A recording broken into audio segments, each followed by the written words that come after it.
No. Hi Jaydeep. Hi. Okay, so let's start. હા Yeah. એક જ મિનિટ હું પેન લઈ લઉં 1 મિનિટ.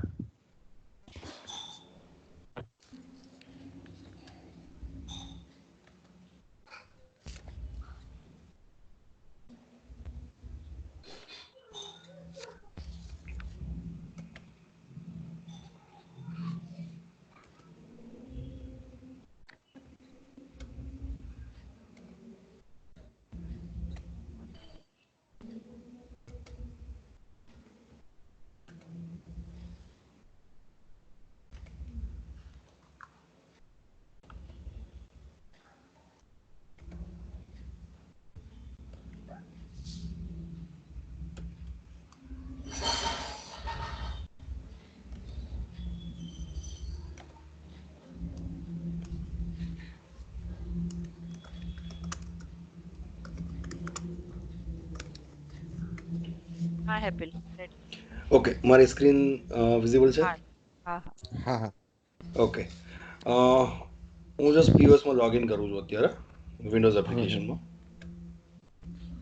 ઓકે, મેં લોગિન કરી દીધું. હવે આજે ફર્સ્ટ ટુ ઓપ્શન્સ છે એ છે, ફર્સ્ટ તો મને કયા આઉટલેટ જોડે આને હું મેપ કરું છું. સો એક વન ટાઈમ સેટ કરી દીધું, પછી આને સેટ કરવાની જરૂર નથી. અને બીજું, માસ્ટર ડેટામાં કંઈ પણ ચેન્જ કરેલો હોય તો મને અહીંયા સિંક ડેટા એકવાર કરવાનું છે, બિકોઝ ઓફ આપણે ઓફલાઈન એપ્લિકેશન છે, રાઈટ? Yes. નાવ ઇન્વોઇસની અંદર, સો ઇન્વોઇસની અંદર લિસ્ટ ઓફ પ્રોડક્ટ્સ આપણે ડિસ્પ્લે કરાવીએ છીએ, જેની અંદર જેમાં સ્ટોક હશે એ પ્લસ જે બોમ્બ આઇટમ હશે, it's like bill of material, કોઈ રેસીપી વાળી આઇટમ હશે એની, રાઈટ? સો અહીંયા જે અત્યારે આપણો લોગો આવે છે એની બદલે જે તે પ્રોડક્ટનું ઇમેજ આવશે એકચ્યુઅલ. Yes. અને જો નહીં હોય તો એ પછી ડિફોલ્ટ આપણે લોગો મૂકેલો છે, રાઈટ? હવે જેમાં હું સિલેક્ટ કરીશ, એટલે આમાં 1 મિનિટ, આમાં સ્કૂપ 50 ml જે લખ્યું છે, એટલે ઈ સ્કૂપ 50 ml ની અંદર આપણી જેટલી આઈટમ હશે અહીંયા ડિસ્પ્લે થશે, રાઈટ? રાઈટ, એટલે હું બતાવું છું. અહીંયા છે ને આઇટમ ગ્રુપ છે, okay these are the item groups. હવે અહીંયાથી હું કુલ્ફી કરીશ તો કુલ્ફીનું કોઈ હશે તો બતાવશે, શેક્સ હશે તો જેટલા શેક્સ હશે એ બતાવશે. હવે જોશો તો આની અંદર આ ગ્રુપ છે, એની અંદર નીચે છે સબ ગ્રુપ છે, લાઈક મિલ્કશેક અને થિક શેક. સેમ ફોર હું અહીંયા આઈસ્ક્રીમ કરીશ, રાઈટ? તો આઈસ્ક્રીમની અંદર ફર્ધર બીજા આટલા સબ ગ્રુપ છે, સ્કૂપ 50 ml, સ્કૂપ 250, 600, 1200 અને 5 લીટર, રાઈટ? ઓકે જેની અંદર જે છે મને બતાવશે, બરાબર? એમાંથી હું જે પણ સિલેક્ટ કરીશ એ અહીંયા સિલેક્ટ થશે. આ ઓલરેડી એક સિલેક્ટ કર્યું છે, બીજી વાર ક્લિક કરીશ તો એની ક્વોન્ટિટી પ્લસ થાય છે, રાઈટ? ક્વોન્ટિટી વધતી જાય છે. હું ડાયરેક્ટ અહીંયા ક્લિક કરીને અહીંયા બી ડાયરેક્ટલી હું કીપેડથી ક્વોન્ટિટી લખી શકું છું, રાઈટ? પણ એ ફક્ત ક્વોન્ટિટી ચેન્જ કરવા દેશે, મને બીજું કશું ચેન્જ નહીં કરવા દે, રાઈટ? બીજું કશું આ ક્વોન્ટિટી ત્યાં એના પર ક્લિક કરીએ ત્યારે +1 થાય છે ને? હા, જો હું અહીંયા આઇટમ પર ક્લિક કરીશ ને, રાજભોગ 50 ml મારું કર્સર દેખાય છે, હું અહીંયા ક્લિક કરીશ તો 10 ની બદલે 11 થઈ ગઈ, જોયું? યસ. હા. બીજી વાર ક્લિક કર્યું તો 12 થઈ. ઓર એલ્સ મારે એક સાથે 50 ક્વોન્ટિટી જોઈએ તો હું અહીંયા સીધું ક્લિક કરીશ, એટલે ક્વોન્ટિટી પર લઈને 50 ટાઈપ કરી દઈશ. ઓકે, જેવું મેં 50 ટાઈપ કર્યું એટલે મને બતાવે છે કે ભાઈ અવેલેબલ સ્ટોક જે છે તમારો એ તો 34 જ છે, ઓકે. હા તો બરાબર. મને 34 થી વધારે ના કરવા દીધી. અહીંયા મને બાજુમાં અવેલેબલ સ્ટોક બતાવે છે, રાઈટ? અત્યારે હું એને એક કરું છું. હવે હું બીજી કોઈ આઈટમ સિલેક્ટ કરું છું, લેટ્સ સે માવા મેં 50 ml સિલેક્ટ કરી તો મને બતાવે છે કે ભાઈ quantity must be less than or equal to available stock. અત્યારે આનો અવેલેબલ સ્ટોક 0 છે. હવે મને અહીંયા બતાવે છે માવા 5 લીટરનો અવેલેબલ સ્ટોક 0 છે. હું અહીંયા સિલેક્ટ કરું માવા 50 ml, તો આ કેમ બતાવ્યું? બીકોઝ ઓફ બિલ ઓફ મટીરિયલમાં જે ફર્સ્ટ આઇટમ જેનો સ્ટોક મને નથી મળતો એ આઇટમ અહીંયા ડિસ્પ્લે કરી આપણે. બીકોઝ માવા 50 ml એવું તો કોઈ પ્રોડક્ટ છે જ નહીં મારી પાસે, એટલે એવું કોઈ સ્ટોક નથી મારી પાસે. મારી પાસે સ્ટોક ઓલવેઝ હશે માવા 5 લીટરનો, ને એની અંદરથી હું 50 ml સ્કૂપ નીકાળું છું. ઓકે ઓકે, ખ્યાલ આવ્યો? એટલે 5 લીટરનો જે બલ્ક હોય આખું, એમાંથી હું એક સ્કૂપ નીકાળીશ 50 ml નો, તો મારી પાસે સ્ટોક તો 5 ml નો જ હશે, 50 ml નો કોઈ સ્ટોક નહીં હોય. ઓકે, બરોબર. હા, સેમ જે હું અહીંયા સ્કૂપમાં જઈશ, આ 100 ml નું છે, તો અહીંયા આઇટમ બીજી આવી, પણ અહીંયા મને શું બતાવે છે? Available stock 17. આમાં બી એ 5 લીટર જ યુઝ થાય છે, એટલે એ 5 લીટર રાજભોગ 5 લીટરમાંથી 50 ml આની અંદર જશે. અહીંયા 100 ml જશે, તો મને ઓટોમેટિકલી એના હાફ બતાવી દીધા કે ભાઈ 17 જ તમારી પાસે અવેલેબલ છે. ઓકે. એટલે એનો મતલબ એવો થયો કે મારી પાસે 5 લીટર નું જે બલ્ક છે એની અંદર અત્યારે ટોટલ અવેલેબલ સ્ટોક શું હશે? તો કે લગભગ 1700 ml અવેલેબલ છે મારી પાસે. 1700 સમથિંગ ml હશે, એટલે મને 100 ml નો સ્કૂપ કાઢું છું તો મને એવું કહે છે 17 અવેલેબલ છે. 50 કાઢું તો મને એમ કહે છે 34 અવેલેબલ છે. ઓકે, એ પેલું લોજિક ખ્યાલ આવે ને બેકએન્ડમાં કઈ રીતે થાય છે એમ? હા, સમજાઈ ગયું. રાઈટ. હવે મને આ આઈટમ નથી જોતી, તો અહીંયાથી હું ક્રોસ મારીશ તો એ આઈટમ નું મને ડિલીટ નું પૂછશે. આઈ સેડ યસ, તો એ ડિલીટ થઈ ગઈ. બરાબર. હવે બીજું કઈ છે જેસે મને અહીંયા સર્ચ કરવું છે, તો જેવું મેં અહીંયા 3 કેરેક્ટર્સ ટાઈપ કરે ને સર્ચ બાયમાં, એટલે એના રિલેટેડ જેટલી પ્રોડક્ટ હશે આવી જશે. મને આમાં એડ કરવી છે તો એડ કરીશ કે આનો અવેલેબલ સ્ટોક 83 છે. હવે હું અહીંયા આને કાઢીને હું લખું છું રાજ, તો જેટલી આઈટમમાં રાજ આવતું હશે, રાજભોગ 50 ml, sugar free 50 ml, scoop, આ તે બધું જ, થીક શેક, જેટલી વસ્તુ આવી, રજવાડી લસ્સી, રજવાડીમાં બી આરે જે તો આવ્યું તો એ બી આવી જશે એ રીતે. હવે હું જરૂરી નથી કે શરૂઆત જ થાય, હું ગમે ત્યાં લખીશ તો પણ આવશે. ફોર એક્ઝામ્પલ હું અહીંયા એવું લખીશ WAD, તો WAD માં એક જ છે. WAD અને નામની વચ્ચે આવ્યું જો તમે. યસ. બરાબર, તો એ પણ ચાલશે. સો આ હતું આપણું પ્રોડક્ટ સિલેક્શન. આમાં ક્લિયર છે? આમાં કઈ ક્વેશ્ચન છે? ના, ક્લિયર છે. બેલા? ક્લિયર. ઓકે. હવે ઓકે, આ જે સર્ચ બાય છે ત્યાં આપણે 3 જગ્યાએથી સર્ચ કરીએ છીએ, એનો કોડ, એનું નામ અને એનો બારકોડ. જો કોઈ પ્રોડક્ટ એવી છે જે બારકોડ ઇનેબલ છે તો એ અહીંયા કર્સર રાખીને ખાલી બારકોડ ગનથી સ્કેન કરશે તો એ ઓટોમેટિકલી અહીંયા આવી જશે. ઓકે, સો આપણે આમાં બારકોડ સ્કેનર નો યુઝ કરવાનો છે આપણી એપમાં. રાઈટ. ઓકે, બરાબર છે. એ એની ડિફોલ્ટ ફંક્શનાલિટી છે, આપણે એમાં કશું નથી કરવાનું. પ્રેક્ટિકલી કેવું છે કે ફોર એક્ઝામ્પલ આ એક આઈટમ છે, હવે આ આઈટમનો કોડ છે લેટ્સ સે A001 ફોર એક્ઝામ્પલ, તો હું સ્કેન કરીશ તો અહીંયા A001 લખાઈને આવી જશે. જે પણ હશે, આનો અત્યારે મને કોડ ખબર નથી, પણ જે બી હશે કોડ આવી જશે એ રીતે. એ કોડ આવી ગયો એટલે મારે આ નીચે ટેપ કરવાનું. આપણે ખાલી એવું કહે કે જો આખી આઈટમ એક જ મને મળે છે, જેમ કે આ મેં લખ્યું તો અહીંયા મને એક જ આઈટમ મળી ને, તો એ સીધે અહીંયા એડ થઈ જવી જોઈએ. એવું એક ખાલી બારકોડ વખતે કોડિંગ કરવું પડે. બરોબર. અત્યારે તો કેવું છે કે સ્કૂપમાં ને એમાં તો બારકોડ હોય નહીં, કારણ કે એ તો મારે પેલું કાઢીને આપવાનું છે. પણ ફ્યુચરમાં આપણે બીજા કોઈને આપીએ સેમ સોલ્યુશન, તો આપણને બારકોડ બેનિફિટ કરે. રાઈટ?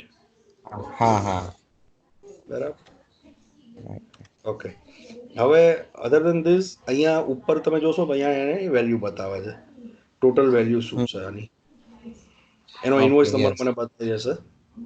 અહીંયા મને કઈ ડિસ્કાઉન્ટ આપવું છે તો હું ડિસ્કાઉન્ટ માટે જો ઇલિજિબલ હઈશ તો મને આપવા દેશે. હું ઇલિજિબલ છું અત્યારે, તો મને આપવા દીધું. અહીંયા બી ઓપ્શન છે કે મને કેટલા % ઇલિજિબલ છે, એટલા જ % હું એલાઉ કરી શકીશ. હું વેબમાં બતાવીશ. અથવા તો હું મને ફ્લેટ ડિસ્કાઉન્ટ આપું છું ઇન ટર્મ્સ ઓફ વેલ્યુ. 10 રૂપિયા આપીશ તો ઓટોમેટિકલી 10 રૂપિયા લખે મને 25% લઈ દીધા, 25.21% એઝ અ ડિસ્કાઉન્ટ થયું. રાઈટ? હવે ઇન્વોઇસ અમાઉન્ટ મારું 30 થયું, હું પેડ કેટલા કરું છું, લેટ્સ સે હું 30 પે કરું છું, એટલે હવે મારું પેન્ડિંગ અહીંયા 0 થઈ ગયું. જો અહીંયા જ્યાં સુધી 0 હતું તો અહીંયા બતાવતા હતા કે ભાઈ -30. હું આને સીધું સેવ કરવા જઈશ તો મને મેસેજ આવશે કે please collect remaining payment as per invoice amount. Okay બરાબર છે. એટલે હું અહીંયા 50 લખીશ એટલે મને બતાવશે કે ભાઈ 20 રૂપિયા તમારે પાછા આપવાના. Okay yes. એટલે કોઈ ઓડ ફિગર હોય, બરાબર છે, કે ભાઈ ફોર એક્ઝામ્પલ હું કાઢી નાખું, અહીંયા 40 છે, બરાબર, અહીંયા હું છે 2.5 ડિસ્કાઉન્ટ આપું, અહીંયા 37 રૂપિયા છે અને હું 50 લખું તો મારે 13 રૂપિયા પાછા દેવાના, મારે કેલ્ક્યુલેટ કરવાની જરૂર નથી. સિસ્ટમ ઓટોમેટિક કેલ્ક્યુલેટ કરી દેશે. હવે આ ડિસ્કાઉન્ટ આપું છું તો કોના રેફરન્સ થી આપું છું એ મારે કઈ લખવું હોય તો અહીંયા મેં નામ લખી દીધું, વોટ એવર જે બી નામ લખવું હોય કે મારે જે બી રિમાર્ક્સ લખવી હોય એ એક ફ્રી ફિલ્ડ આપેલું છે. આપણે રેફરન્સ બાયના નામમાં આપણે અત્યારે ફ્રી ફિલ્ડ છે, આપણો ગણતરી એવી છે કે જેટલા બી મારા યુઝર હોય ને એ યુઝરનું ડ્રોપ ડાઉન આવશે. એટલે શું છે કે કોના રેફરન્સ થી, તો કોઈ પર્ટિક્યુલર આ યુઝરના રેફરન્સ થી આપું છું હું. રાઈટ. અહીંયા પેમેન્ટ મોડ છે. So these are different kind of payment mode: cash card, Paytm, Dine Out, Swiggy, Zomato, whatever. ઠીક છે, જેનાથી બી હું પેમેન્ટ રહું છું એ કાર્ડ. આમાં કાર્ડ પેમેન્ટ હશે સપોઝ, તો આપણે કાર્ડ રીડર અટેચ રહેશે? એઝ સચ નથી કરેલું, ફ્યુચરમાં કદાચ થાય. બરાબર છે. એઝ સચ એ નથી કરવાની જરૂર અત્યારે આપણે. બરાબર. બીજું આ પેમેન્ટ જોડે છે ને આપણે ડિસ્કાઉન્ટ સ્ટ્રક્ચર સેટ કરેલું છે. એટલે ફોર એક્ઝામ્પલ આ FOC છે, ફ્રી ઓફ કોસ્ટમાં આપું છું તો ઓટોમેટિકલી 100% ડિસ્કાઉન્ટ આવી ગયું. યસ. બરાબર છે. હવે હું સેમ્પલિંગ કરું છું, મેં આ 5 સ્કૂપ સેમ્પલમાં યુઝ કરી લીધા, કોઈ કે મને આ ટેસ્ટ કરાવો, રાઈટ, તો એ બી સેમ્પલ બી 100% ફ્રીમાં જશે. એનું બિલ બનશે કારણ કે અમારો સ્ટોક ઓછો થશે, ઇન્વોઇસિંગ બી થયું પણ 0 વેલ્યુથી. કોઈ વસ્તુ હું કન્ઝ્યુમ કરું છું, જેમ કે પેપર નેપકિન છે યા સ્પૂન્સ છે યા એવું કંઈ, બરાબર છે, તો હું કન્ઝ્યુમ કરું તો કન્ઝ્યુમમાં બી 100% ડિસ્કાઉન્ટ આપેલું છે. કોઈ વસ્તુ ડેમેજ થાય છે તો ડેમેજમાં બી 100% ડિસ્કાઉન્ટ છે. એ સિવાય બધામાં મને મારું ડિસ્કાઉન્ટ ફીલ્ડ ઓપન છે. બરાબર, મને નાખો તો નાખો. ઓકે. હવે આ સપોઝ આ બધી એડિટેબલ આઇટમ છે, મતલબ સો એ લોકોને કઈ એક્સપાયરી કે એવું કે એ લોકો ડેમેજ એક્સપાયરી આપણે અત્યારે મેનેજ નથી કરવાની જરૂર, એ ડેમેજ પરથી એ મેનેજ કરશે એના જે થશે. કારણ કે રિટેલમાં શું છે કે એક્સપાયરી હું ત્યારે જ મેનેજ કરી શકું જો હું બારકોડ ઇનેબલ કરું. વિધાઉટ બારકોડ હું એક્સપાયરી ઇનેબલ કરું તો એને એવરી સેલ પર એને સિલેક્ટ કરવી પડે કે કઈ બેચનું મટીરિયલ સેલ થાય છે, તો જ એની જોડે એનો એક્સપાયરી ટેગ થાય. રાઈટ.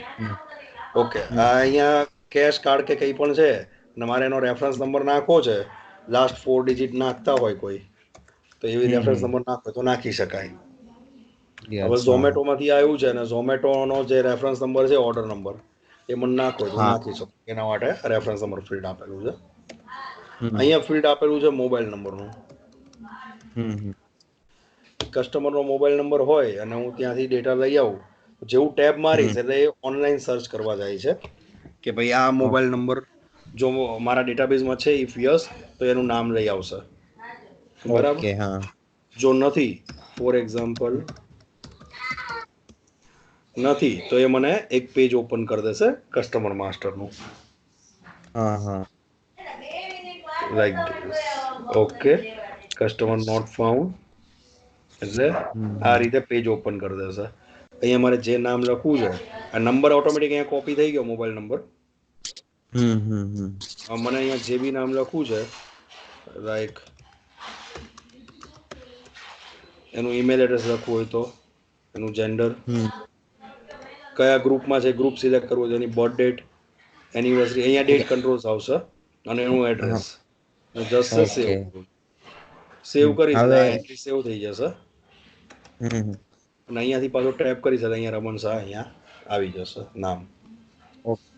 ઓકે. એમાં જે ગ્રુપ વાળી ફિલ્ડ હતી એનો પર્પસ શું હતો? ઓકે, એનો પર્પસ છે ને એવું છે કે આગળ જઈને આપણે આમાં લોયલ્ટી પોઈન્ટ એડ કરીએ છીએ. એટલે લોયલ્ટી પોઈન્ટની જે વેલ્યુ છે ને, એ કયા ગ્રુપનો કસ્ટમર છે, ગોલ્ડ, સિલ્વર, પ્લેટિનમ કયો છે, તો પ્લેટિનમમાં એવું છે કે 1 પોઈન્ટ ઇક્વલ ટુ 1 રૂપી, ગોલ્ડમાં એવું છે 1 પોઈન્ટ ઇક્વલ ટુ 0.5 પૈસા, 0.50 પૈસા, અને સિલ્વરમાં એવું છે 1 પોઈન્ટ ઇક્વલ ટુ 0.25 પૈસા.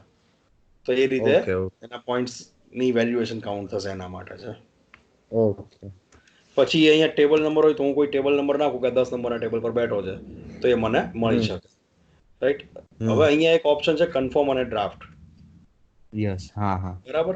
હવે આ છે ને હું અત્યારે પહેલા ડ્રાફ્ટ કરું છું, આને સેવ કરી દઉં છું. ડ્રાફ્ટ કરીશ ત્યારે મને પૂછશે are you sure you want to save this invoice in draft? I said yes, right. અહીંયા જતો રહ્યો. હવે મારે ડ્રાફ્ટને રિટ્રાય કરો તો અહીંયા ડ્રાફ્ટ સિલેક્ટ કરીશ અને સર્ચ પર ક્લિક કરીશ. તો જે બી અહીંયા હશે કે ભાઈ રમન શાહ 10 નંબરના ટેબલ પર છે અને મેં રિટ્રાઈવ કર્યો એટલે ડેટા મારો આખો રિટ્રાઈવ થઈ ગયો ડ્રાફ્ટ વાળો. હવે એની અંદર મને અહીંયા બીજી એક ક્વોન્ટિટી એડ કરવી છે, બીજો આઈસ્ક્રીમ મંગાવ્યો, બરાબર. ટેબલ ઓર્ડર છે, રનિંગ ઓર્ડર છે, અને પછી હું અહીંયા કન્ફર્મ કરું છું. અહીંયા લખી દીધા 100 રૂપીસ, રાઈટ ને. હવે હું આને સેવ અથવા તો પ્રિન્ટ કરું છું, લેટ્સ પ્રિન્ટ કરું છું. આને હું ડ્રાફ્ટને બદલે કન્ફર્મ કરું છું, રાઈટ. ઓકે. પ્રિન્ટ કરીશ એટલે મને આ ઇનવોઇસ પ્રિન્ટ થઈ ગયો. આ સીધો પ્રિન્ટરમાં નીકળી જશે, ઓકે. અને ફર્સ્ટ ટાઈમ હશે એટલે મારું પ્રિન્ટર ઓપન થતા 1 મિનિટ લાગશે. આ સિસ્ટમનું ડિફોલ્ટ પ્રિન્ટર જે સેટ થાય ને એના માટે.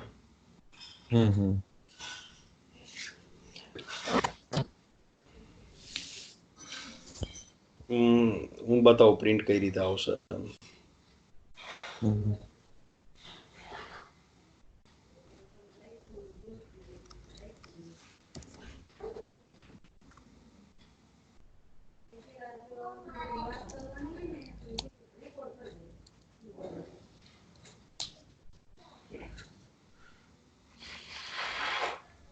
આ રીતે મારી પ્રિન્ટ આવશે. પાર્લરનું નામ, invoice number, date time, token table number. Token number છે ઇનવોઇસના લાસ્ટ 3 ડિજિટ છે એ ટોકન નંબર છે. કસ્ટમરનું નામ, કસ્ટમરનો મોબાઈલ નંબર, કઈ કઈ આઈટમ લીધી હતી, કેટલી ક્વોન્ટિટી, 2 પીસ આ 1 પીસ, પ્રાઇસ શું હતો, રાઉન્ડિંગ શું થયું, ફાઇનલ વેલ્યુ શું આવી, પેમેન્ટ મોડ શું હતો, અને મારી ટર્મ્સ કન્ડિશન. હવે જો ટેક્સ હશે તો વિથ ટેક્સ વાળી કોઈ હશે બતાવું તમને.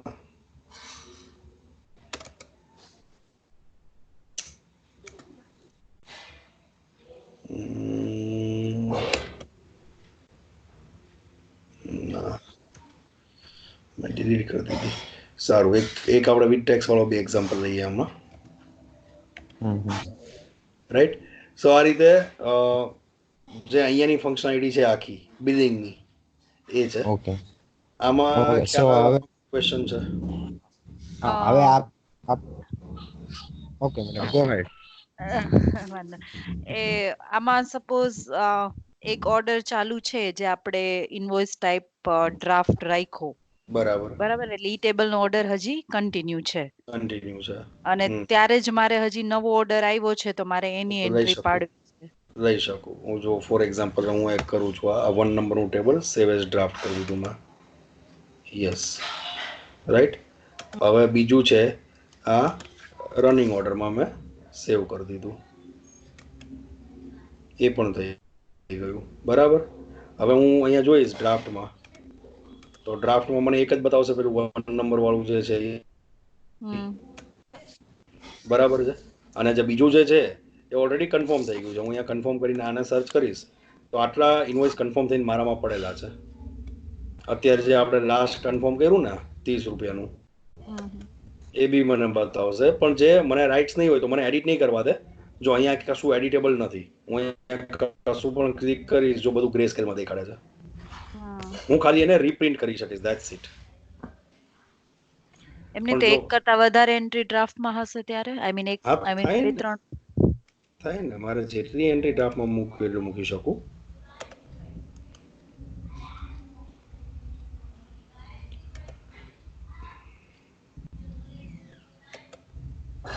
રાઈટ. અહીંયા હું ડ્રાફ્ટ સિલેક્ટ કરું છું, અહીંયા ટેબલ નંબર 2 કરું છું. ટેબલ નંબર નાખવો જરૂરી નથી, આ તો જસ્ટ એક એક્ઝામ્પલ આપણને ખ્યાલ આવે એના માટે. બીજું એક સિલેક્ટ કરું છું, એમાં 3 ક્વોન્ટિટી કરી 5 નંબરના ટેબલમાં મૂકું છું ડ્રાફ્ટમાં, રાઈટ. સો 2 ઇનવોઇસ ડ્રાફ્ટમાં ગયા, પછી એક હું કન્ફર્મ કરી લઉં છું, બરાબર. આ કન્ફર્મ થઈ ગયો.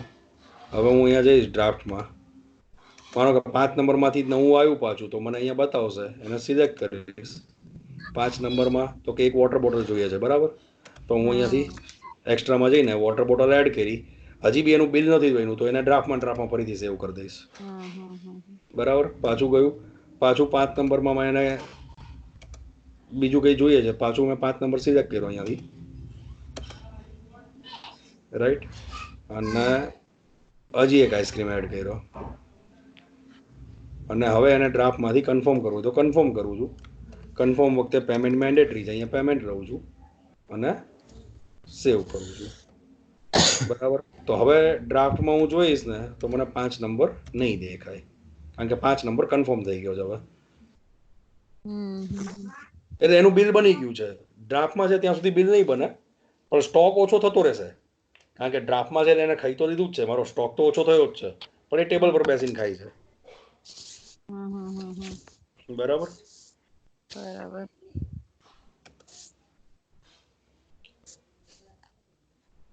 ઓકે. એમને એટલે આમાં એવો કેસ, સોરી જયદેવ, આમાં એવો કેસ બને કે ભાઈ આપણે ડ્રાફ્ટમાં એક એન્ટ્રી પડી ગઈ, બરાબર, પણ એ આઈટમ એને પાછી આપી દીધી કોઈ પણ રીઝન ના હિસાબે. અચ્છા, તો તું અહીંથી જ કેન્સલ કરી નાખીશ, ડિલીટ કરી નાખીશ એને. ઓકે, અહીંથી આઈટમ ડિલીટ મારી દઈશ.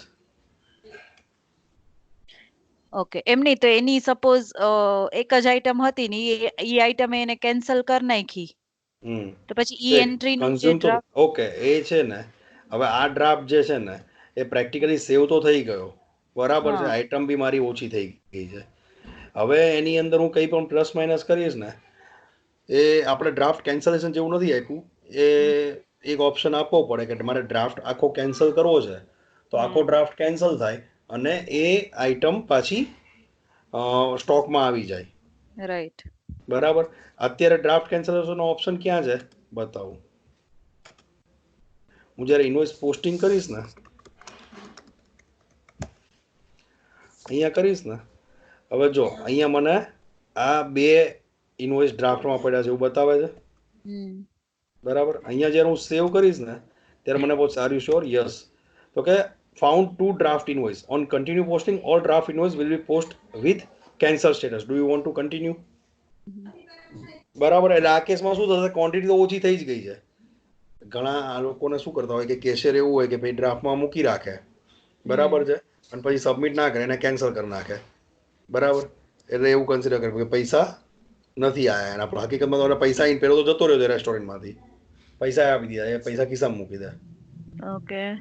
એટલે આપણે એમને કેવું કરાવ્યું છે, ભાઈ તમે કેન્સલ ના કરી શકો, તમે શું કરો કે ભાઈ તમારે થયું છે તો તમે બિલ બનાવી લો, બરાબર છે, અને પછી તમારે જો કોઈ પ્રોડક્ટ પ્લસ માઇનસ થાય છે, કારણ કે બિલ બન્યું છે અને પૈસા તો આવી જ ગયા છે, બરાબર. અને જો પૈસા જ નથી આવતા કે એવું કંઈ થાય છે, તો એક આપણે અલગથી ઓપ્શન આપવો પડે, અથવા તો એ ડિસ્કાઉન્ટમાં બિલ બનાવે કે ભાઈ આ જે બિલ બન્યું છે ડેમેજ ટાઈપનું બિલ છે.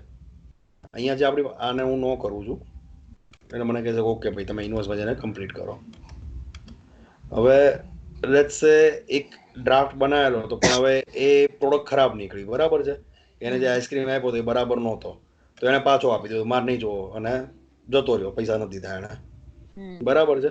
તો હું શું કરીશ, અહીંયાથી એનો પેમેન્ટ મોડ સીધો કરી નાખીશ ડેમેજ, બરાબર છે, બરાબર. અને રિમાર્ક્સ લખી નાખીશ કે ભાઈ customer is not going to pay, whatever, જે બી મારી કમેન્ટ હશે એ, બરાબર છે. અને સેવ કરી નાખીશ આને કન્ફર્મમાં, બરાબર. એટલે અત્યારે એવું ફીચર નથી કે તું ડ્રાફ્ટ તારો કેન્સલ કરી નાખ અને એ આઈટમ સારી જોઈને પાછી આવી ગઈ હોય તો તારા સ્ટોકમાં પાછું એડ, મારા સ્ટોકમાં પાછું આવે એવું ફીચર નથી. ઓકે, ઓકે, બરાબર. એ ફીચર આપણે આપણની ગણતરી છે એઝ અ સ્ટોક રિટર્ન થી, એટલે સેલ્સ રિટર્ન થી, પણ અત્યારે સેલ્સ રિટર્ન નથી. આપણે જે વાયર ફ્રેમ છે એમાં સેલ્સ રિટર્ન લખેલું છે, પણ અત્યારે જે વર્ઝન ડિલિવર્ડ થયેલું છે એમાં સેલ્સ રિટર્ન નથી. ઓકે, બરાબર છે. એ તો પછી એવું કરી શકાય કે અહીંયા જે છે અહીંયા જે હું એક બીજો પેમેન્ટ મોડ એડ કરી દઉં, જો આપણે બીજું કંઈ ના કરવું હોય અત્યારે રિટર્ન ટાઈપનો, અને ફિક્સ કે રિટર્ન ટાઈપનો જે બી હોય તો એની અંદર જે સ્ટોક મારો જે અહીંયા દેખાડે છે એ મારામાં માઇનસની બદલે પ્લસ થાય, અને જે એમાઉન્ટ દેખાડે છે એ અમાઉન્ટ પ્લસની બદલે માઇનસ થાય, કે મારે પાછા દેવાના છે પૈસા એમ. એવું કરી શકાય. જો વધારે મહેનત ના કરવી તો એટલી મહેનતથી પતી જાય અત્યારે. બરાબર છે. સો એવું કંઈક કરી શકાય કે આને માનો હું સેવ કરી દઉં તો 100% ડિસ્કાઉન્ટ થી એઝ અ ડેમેજમાં સેવ થઈ ગયો. હવે હું ડ્રાફ્ટમાં જોઈશું, ડ્રાફ્ટમાં એક જ હશે, રાઈટ? એ રીતે. ઓકે જયદીપ, તને કઈ ક્વેશ્ચન? હા, આપણે આ જ્યારે ઇન્વોઇસ જનરેટ થઈ જાય અને પ્રિન્ટ પર ક્લિક કરીએ ત્યારે એ એઝ અ કન્ફર્મ સેવ થઈ જાય છે. હા, પહેલા સેવ થાય પછી પ્રિન્ટ થાય. ઓકે, એટલે સેવ બટન પર ક્લિક કરવું જરૂરી નથી. હું અહીંયા પ્રિન્ટ કરું ને એટલે બેકગ્રાઉન્ડમાં કોડ શું છે કે સૌથી પહેલા એ ડેટા સેવ થાય અને પછી પ્રિન્ટ થાય, અને હું ખાલી સેવ ઉપર ક્લિક કરું તો એ ખાલી સેવ નું ફંક્શન જ કોલ કરે. પ્રિન્ટ ની અંદર પહેલા સેવ નું ફંક્શન કોલ કરે પછી પ્રિન્ટ નું ફંક્શન કોલ કરે છે. ઓકે, અને સપોઝ હવે એક સિનારીઓ એવો આવે કે બે કસ્ટમર આવ્યા અને બે કસ્ટમરે સેમ આઈટમ ઓર્ડર કરી. સપોઝ આપણે કોઈ આઈસ્ક્રીમ લઈએ છીએ, એમાં કસ્ટમરે બે આઈસ્ક્રીમ લીધો અને ત્યારે સ્ટોકમાં અવેલેબલ ક્વોન્ટિટી 10 હતી, બરોબર, અને એણે બે લીધી તો આઈડિયલી 8 અવેલેબલ થાય આપણી પાસે, કારણ કે બે દેવાઈ ગઈ છે. હજી ડ્રાફ્ટ મોડમાં જ છે સપોઝ. અને સેકન્ડ કસ્ટમર, તો જ્યારે સેકન્ડ કસ્ટમર માટે આપણે આ ઇન્વોઇસ ગ્રીડ જોશું ત્યાં અવેલેબલ ક્વોન્ટિટીમાં કેટલી ક્વોન્ટિટી દેખાડશે? 8 કે 10? 8 દેખાડશે. આપણે ડ્રાફ્ટ વખતે ક્વોન્ટિટી માઇનસ કરી જ દઈએ છીએ. કરી દે. હા, એનું કરવી જ પડે, અધરવાઇઝ મને મેનેજ જ ના થાય ક્વોન્ટિટી કોઈ દિવસ. મેનેજ ના થાય. હા હા, બરાબર. મને ડ્રાફ્ટ વખતે ક્વોન્ટિટી માઇનસ કરવી જ પડે. યસ. હા હા. આપણે એવું કરેલું છે, જો એ ડ્રાફ્ટ કેન્સલ થાય છે, હા હા હા, બરાબર, કેન્સલ ક્યારે? જ્યારે ઇન્વોઇસ પોસ્ટ કરું છું ત્યારે. અત્યારે તો આપણે કેન્સલ અહીંયા નથી મૂકેલું, પોસ્ટિંગમાં જ મૂકેલું છે. જો એ કેન્સલ થાય છે તો એ જે ડ્રાફ્ટની ક્વોન્ટિટી હતી એ પાછી સ્ટોકમાં પ્લસ થઈ જાય છે. એવું આપણે કરેલું છે અત્યારે. હા, એવું અત્યારે ઓલરેડી કરેલું છે. એટલે આપણે ત્યાંથી ને અહીંયા બી એક કેન્સલ નો ઓપ્શન આપીએ કે ભાઈ કેન્સલ ડ્રાફ્ટ, અહીંયા એક બીજું એક બટન આપીએ, બરાબર છે, અને એ કેન્સલ કરું તો એ જે ફંક્શનાલિટી મેં ત્યાં કરી છે ઇન્વોઇસ પોસ્ટિંગ પર, એ જ ફંક્શન અહીંયા બી કોલ કરવું પડે કે ભાઈ જો આ ડ્રાફ્ટ કેન્સલ થાય તો એની જેટલી બી ક્વોન્ટિટી છે એ પ્લસ થઈ જાય. હા હા, બરોબર બરોબર બરોબર, રાઈટ. ઓકે. એન્ડ આ ઇન્વોઇસ નંબર છે એ ઓટો જનરેટેડ છે અને એડિટેબલ નહીં હોય? હા, એડિટેબલ નથી. ઇન્વોઇસ નંબર ઓટો જનરેટર આપણે એવી રીતે રાખેલો છે કે current date plus increment number. Okay. એટલે કરંટ ડેટ છે અત્યારે તમે જોશો ને 5/05/02/2020, અને એના પછી 000007, એટલે જે લાસ્ટ 5 ડિજિટ છે એ ઇન્ક્રીમેન્ટેડ છે. હા હા, બરાબર. Okay okay. હવે એ સિવાય બીજું કંઈ? બસ ના, એ સિવાય તો કઈ છે નહીં. હેપીલ, હજી એક ક્વેશ્ચન. બોલો. આપણે ઇન્વોઇસ ટાઈપ ડ્રાફ્ટ હોય ત્યારે ઈ મોડમાં આપણે પ્રિન્ટ કરી શકીએ? તો ઈ ઓટોમેટિક સેવ થઈને કન્ફર્મ થઈને ઈ રીતે થાય કે શું, કેવી રીતે થાય? મને જોવું પડશે, યાદ નથી. લગભગ તો એની અંદર reassure you to invoice yes, print તો થશે. હા, પ્રિન્ટ થશે અને ડ્રાફ્ટ મોડમાં પ્રિન્ટ થશે. પણ અહીંયા આપણે મોડ આઈ ગેસ નથી આપેલો. ઓકે, અહીંયા મોડ નથી આપેલો પણ એ પ્રિન્ટ થશે. અને અહીંયા પેમેન્ટ ઇન્વોઇસ અમાઉન્ટ બતાવે છે, paid amount payment mode cash જ છે. ઓકે, એટલે એ ખાલી એક અલગ પ્રિન્ટ કરવી પડશે, ખાલી એને ઉપર ડ્રાફ્ટ લખેલી. એટલે આ કેવું છે કે બિલિંગ માટે હું પ્રિન્ટ કાઢું ને, આ કસ્ટમરને પ્રિન્ટ દઉં પછી જે મને પૈસા આપશે ટેબલ પર જ્યારે બિલ મોકલવું તો એને ડ્રાફ્ટમાંથી પ્રિન્ટ કાઢવી પડે, અને જ્યારે એનું પેમેન્ટ આવી જાય ત્યારે એને એ ડ્રાફ્ટને ઓપન કરીને તો એ ઓલા ઇનવોઇસ માં શું બતાવશે? ઓકે, ડ્રાફ્ટ માં જ બતાવે છે કે આ રહ્યો ને ડ્રાફ્ટમાં જ બતાવે છે 7 નંબરનો. ઓકે બરાબર, મને ડ્રાફ્ટમાં જ બતાવશે. હવે એના પૈસા આવી ગયા તો એને હું કન્ફર્મ કરીશ. કન્ફર્મ કરીને પૈસા દઈ દઈશ. That's it. અને પછી પ્રિન્ટ કાઢીશ તો પ્રિન્ટ તો એ જ નીકળવાની છે, પણ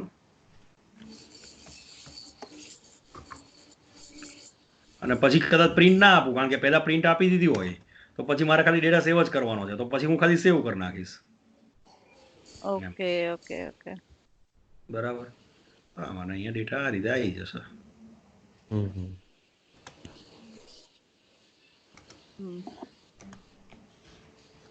એટલે કદાચ આપણે એવું પણ રાખી શકીએ ને ત્યાં કે ડ્રાફ્ટમાં હોય ને ત્યારે તને પ્રિન્ટ ન કરવા દઈએ, એટલે તારે એને કન્ફર્મ કરીને જ પ્રિન્ટ કર. ના ના ના, ડ્રાફ્ટમાં હોય પ્રિન્ટ કરવા દેવી પડે. આપણે રેસ્ટોરન્ટમાં જઈએ, અચ્છા, એટલે બિલ મોકલે ત્યારે પૈસા બિલ જે મોકલે આવ્યા પછી પૈસા આપીશ ને. બિલ મોકલે વગર પૈસા નહીં આપું ને. એટલે જ્યારે પૈસા નહીં આપે ત્યાં સુધી હું કન્ફર્મ નહીં કરું, ત્યાં સુધી એને ડ્રાફ્ટમાં જ રાખીશ. ઓકે ઓકે ઓકે, બરાબર. બીજું કઈ આની અંદર? ના ના. ઓકે, સો આપણે નેક્સ્ટ આગળ વધીએ. આને હવે હું કેન્સલ કરું. અહીંયા બીજો એક ઓપ્શન છે સ્ટોક. સો આ સ્ટોક ટ્રાન્સફર છે, અત્યારે ઇગ્નોર કરજો, એ અત્યારે ચાલે છે કામ. Stock request. સ્ટોક રિક્વેસ્ટની અંદર મને ફોર્મ ઓપન થશે આખું સ્ટોક રિક્વેસ્ટ કરવા માટેનું.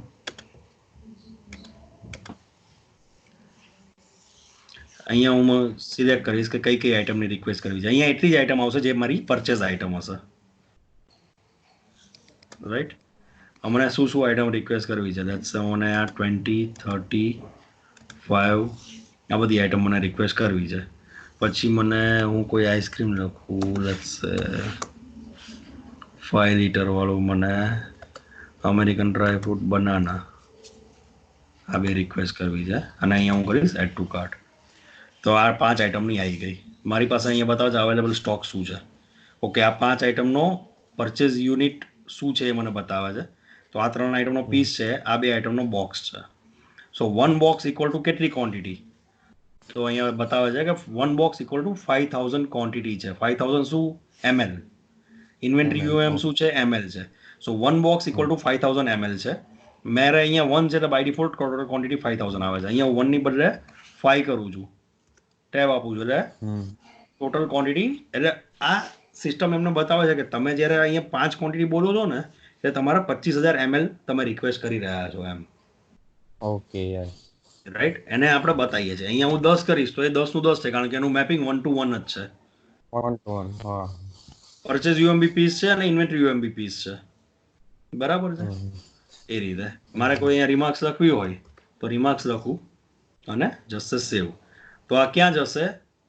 જે મારું મેઇન આઉટલેટ છે, મારું પેરેન્ટ આઉટલેટ, ત્યાં એ રિક્વેસ્ટ જશે મારી કે મને આટલું મટીરિયલ જોઈએ છે. તમારી રિક્વેસ્ટ સેન્ડ થઈ ગઈ. હવે એ જે મેઇન આઉટલેટ છે એને ક્યાં દેખાશે? તો આ વેબની અંદર હું લોગિન છું મેઇન આઉટલેટથી. તો અહીંયા મને બતાવે છે ઓપન રિક્વેસ્ટ 2. જેવું એના ઉપર ક્લિક કરીશ ને એટલે જે બી ઓપન રિક્વેસ્ટ બતાવશે, જે આપણે અહીંયા લખેલું હતું T1 આજની ડેટમાં, બરાબર, એને હું સિલેક્ટ કરીશ. સિલેક્ટ કરીશ એટલે મારી જે મેં રિક્વેસ્ટ નાખી એ બધી મટીરિયલ અહીંયા આવી ગયું. મારી પાસે અવેલેબલ સ્ટોક શું હતો, મેં રિક્વેસ્ટ કેટલી કરેલી છે, એની સામે ટ્રાન્સફર શું કરવાના છે. એને કોઈ પ્લસ માઇનસ કરવું હોય તો કરી શકે. ભાઈ અહીંયા 1 ની રિક્વેસ્ટ કરી, ના, હું મિનિમમ 10 ટ્રાન્સફર કરીશ. અહીંયા 10, અહીંયા 5 ની બદલે હું 2 જ ટ્રાન્સફર કરીશ ને અહીંયા 2 કરું છું. હું પ્લસ માઇનસ કરી શકો તો એઝ ઇટ ઇઝ બી રાખી શકું કે આ ઠીક છે, આ એઝ ઇટ ઇઝ, આ પહેલી item be as it is, બરાબર. અને લેટ્સ સેવ. સેવ કરવું એટલે અહીંયા એક એમને પ્રિન્ટ જોતી હતી એટલે પ્રિન્ટ આપેલું છે, બરાબર. અને કેન્સલ કરીશ કે પ્રિન્ટ કરીશ, અલ્ટિમેટલી આ ડેટા સેવ થઈ ગયો. તો આને નથી કરવી એટલે હું આને બંધ કરું છું, બરાબર. હવે અહીંયા જઈશું સ્ટોક રિસિપ્ટમાં. પહેલું આપણે કર્યું સ્ટોક રિક્વેસ્ટ. રિક્વેસ્ટ થઈ ગઈ, હવે સ્ટોક મારી પાસે આવે છે, ત્યાંથી ટ્રાન્સફર થઈ ગયો મારી પાસે. હવે જ્યારે ફિઝિકલ મટીરિયલ આવશે આઉટલેટમાં, એટલે આ T1 વાળું હતું જે આજનું, બરાબર, એને હું રિસિપ્ટ કરું છું. રિસીવ કરીશ એટલે મારો આખો ડેટા છે ત્યાંથી ટ્રાન્સફર થયો તો એ ઓટોમેટિક ફિલ થઈને આવી જશે. મેં રિક્વેસ્ટ શું કરેલું આમાં 10, 1, 1, 5 અને 1 સામે ટ્રાન્સફર કરેલું હતું 10, 10, 10 એકની સામે 10, 10 ટ્રાન્સફર કર્યું તો એ બી મને બતાવે છે. હું રિસીપ કેટલું કરું છું. જો હું રિસીપમાં કંઈ પ્લસ માઇનસ કરું છું, જેમ કે અહીંયા જે છે હું અહીંયા 5 કરું છું, બરાબર, તો અહીંયા રિસીપ રિમાર્ક મેન્ડેટરી છે. હું આને એડ કરવા જઈશ, મને કહેશે please enter remarks for item 535. હું રિમાર્ક્સ નહીં નાખું ત્યાં સુધી મને આગળ નહીં વધવા દે. ટેસ્ટ બરાબર છે. હવે હું એને એડ કરું છું. અચ્છા, ઓકે, હા, એટલે મારો સ્ટોક પ્લસ થઈ જશે. Stock receive. હવે હું અહીંયા જઈશ, હમણાં આપણે એક્સ્ટ્રામાં જોયું હતું તો ખાલી એક જ પ્રોડક્ટ આપણને બતાવતું હતું 10 રૂપિયાની. હવે હું એક્સ્ટ્રામાં જઈશ તો મને 4 પ્રોડક્ટ બતાવે છે. કેમ? કારણ કે બાકી બધાનો સ્ટોક આવી ગયો હવે મારી પાસે. આનો 10 નો સ્ટોક છે, આનો 81 જે સ્ટોક હતો 10 વાળી આઈટમનો, આનો 10 અને આનો 5 જે આપણે 5 રિસીવ કરી અત્યારે. બરાબર. સો અવેલેબલ સ્ટોકમાં મને બતાવી દીધું એ પ્રમાણે બધું. સો આ થયું આપણું સ્ટોક રિક્વેસ્ટ અને સ્ટોક રિસિપ્ટ. આ ક્લિયર? ક્લિયર. એમને આપણે ઇનિશિયલી આ જે બધી આઈટમ ને બધું નાખીએ છીએ ઈ આપણે વેબ પોર્ટલ માંથી નાખીએ છીએ ને, આઈ મીન જેટલું અત્યારે માસ્ટર ડેટા બધા વેબ પોર્ટલ માંથી છે. બરાબર. તો આપણે હવે અહીંયા આપણે આ સ્ટોક રિસીવ જે કર્યું તો ઈ ડેટા ઈ માસ્ટર ટેબલ માં અપડેટ કરવો પડશે ને, આઈ મીન સમજો નહીં હું. એટલે જો તારું મેઇન જે ઇનવોઇસ ઉપર આપણું જે લિસ્ટ આવે છે આઇટમ નું અને તને અવેલેબલ ક્વોન્ટિટી દેખાડે છે, ઈ બધો તારો ડેટા માસ્ટર ટેબલ માંથી ના. ઓકે, જે આઇટમ માસ્ટર છે એ માસ્ટર ટેબલ માંથી આવે છે, પણ એનો જે સ્ટોક છે એ મારો લોકલ ડેટાબેઝ માંથી આવે છે. કારણ કે જેવો હું સ્ટોક રિસીવ કરું છું એટલે મારા લોકલ ડેટાબેઝમાં સ્ટોક રિસીવ થાય છે. ઓકે, હું આ જ્યારે સમજ મારી પાસે 5 આઉટલેટ છે. લેટ્સ એઝ્યુમ કે for example let's Patel ice cream, બરાબર છે. પટેલ આઈસ્ક્રીમની 5 બ્રાન્ચ છે રાજકોટમાં. હેલો? હા, ઓકે. હવે એક બ્રાન્ચ છે એ રેસકોસ છે, બીજી છે અમીન માર્ગ પર છે, ત્રીજી છે કાલાવાડ રોડ પર છે, બરાબર. તો અને મેઇન બ્રાન્ચ છે રેસકોસ, એવું આપણે સેટ કર્યું છે. તો અમીન માર્ગ વાળી બ્રાન્ચ છે એ રિક્વેસ્ટ કરે છે કે ભાઈ મને આટલો સ્ટોક જોઈએ છે, તો મેઇન બ્રાન્ચમાં જશે, રિક્વેસ્ટ જશે મેઇન બ્રાન્ચ એને જેટલું બી ટ્રાન્સફર કરશે એ અમીન માર્ગ વાળો રિસીવ કરશે ફિઝિકલ. એ રિસીવ કરશે એટલે મારો અમીન માર્ગનો સ્ટોક પ્લસ થવો જોઈએ. એટલે અમીન માર્ગનો સ્ટોક પ્લસ થશે. એ સ્ટોક પ્લસ થશે એ ક્યાં થશે? અમીન માર્ગના લોકલ ડેટાબેઝમાં. ઓકે, બરાબર. હવે એનો જે લોકલ ડેટાબેઝમાં સ્ટોક પ્લસ થશે એ સ્ટોકમાંથી એ સેલ કરતો જશે અને એનો સ્ટોક માઇનસ થતો જશે. ઓકે, બરાબર. એટલે જો મારે કોઈ નવી આઈટમ એડ કરવાની હોય તો ઈ માસ્ટર ડેટામાં એ અહીંથી થશે. ઇવન એનું પ્રાઇસ આ છે તે છે ઈ બધું માસ્ટર, એ બધું અહીંયા છે. એ હું બતાવું. આપણે ત્યાં 2 ટ્રાન્ઝેક્શન બતાવી દઈએ ને પછી હું આખું વેબ વાળું બતાવું તમને. પણ અહીંયા ક્વોન્ટિટી સેટ નહીં થાય, આઈ મીન ઈ બધું એ તો ટ્રાન્ઝેક્શન થયું ને, ધેટ ઇઝ નોટ. હા, સો જે મારો રિક્વેસ્ટ અને રિસિપ્ટ અને સેલ છે તો બધા ટ્રાન્ઝેક્શન થયા, right? So those are not masters. તો માસ્ટર જે છે એ આ એડમિન પેનલમાં છે, પણ જે ટ્રાન્ઝેક્શન છે એ તો આઉટલેટ વાઇઝ ટ્રાન્ઝેક્શન થશે ને. ઓકે. હવે અહીંયા એક ઓપ્શન આપેલો છે આપણે stock return. So this is not sales return, પણ this is stock return. Stock return એટલે શું છે કે આઉટલેટે મને જે મટીરિયલ મોકલેલું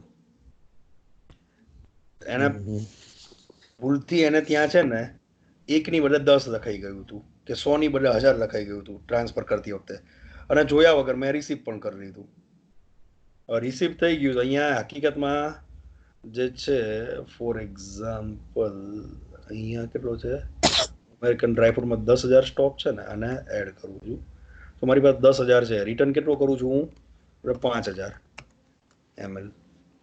રિટર્ન રિમાર્ક્સ બોલે બાય મિસ્ટેક રિસિપ્ટ, બરાબર છે. અને જે બી લખવું એ અને સેવ કરી છે. મારો સ્ટોક હવે 10 માંથી 5 ઓછો થશે. 5 ની બદલે અહીંયા લખશે, હું એવું લખું 1000, બરાબર છે. એટલે 1000 ml ઓછું થશે અને મારી પાસે હવે રહેશે 9000 ml. મારો સ્ટોક હું મેઇન આઉટલેટને પાછો આપી દઉં છું, બરાબર. Data save successfully. હવે હું બનાનાનું જોઈશ ને,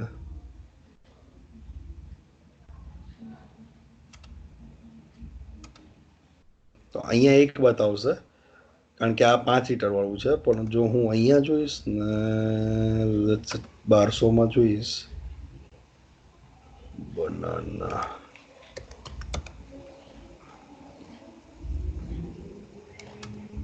તો મને 4 બતાવે છે. 12 ચોક 48 થયા 48, બરાબર.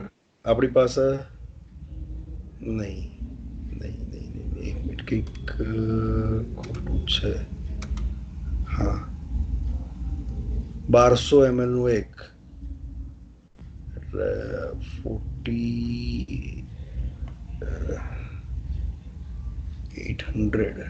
ઓકે, સ્ટોક કેટલો છે મને જ કરી જોવું પડશે.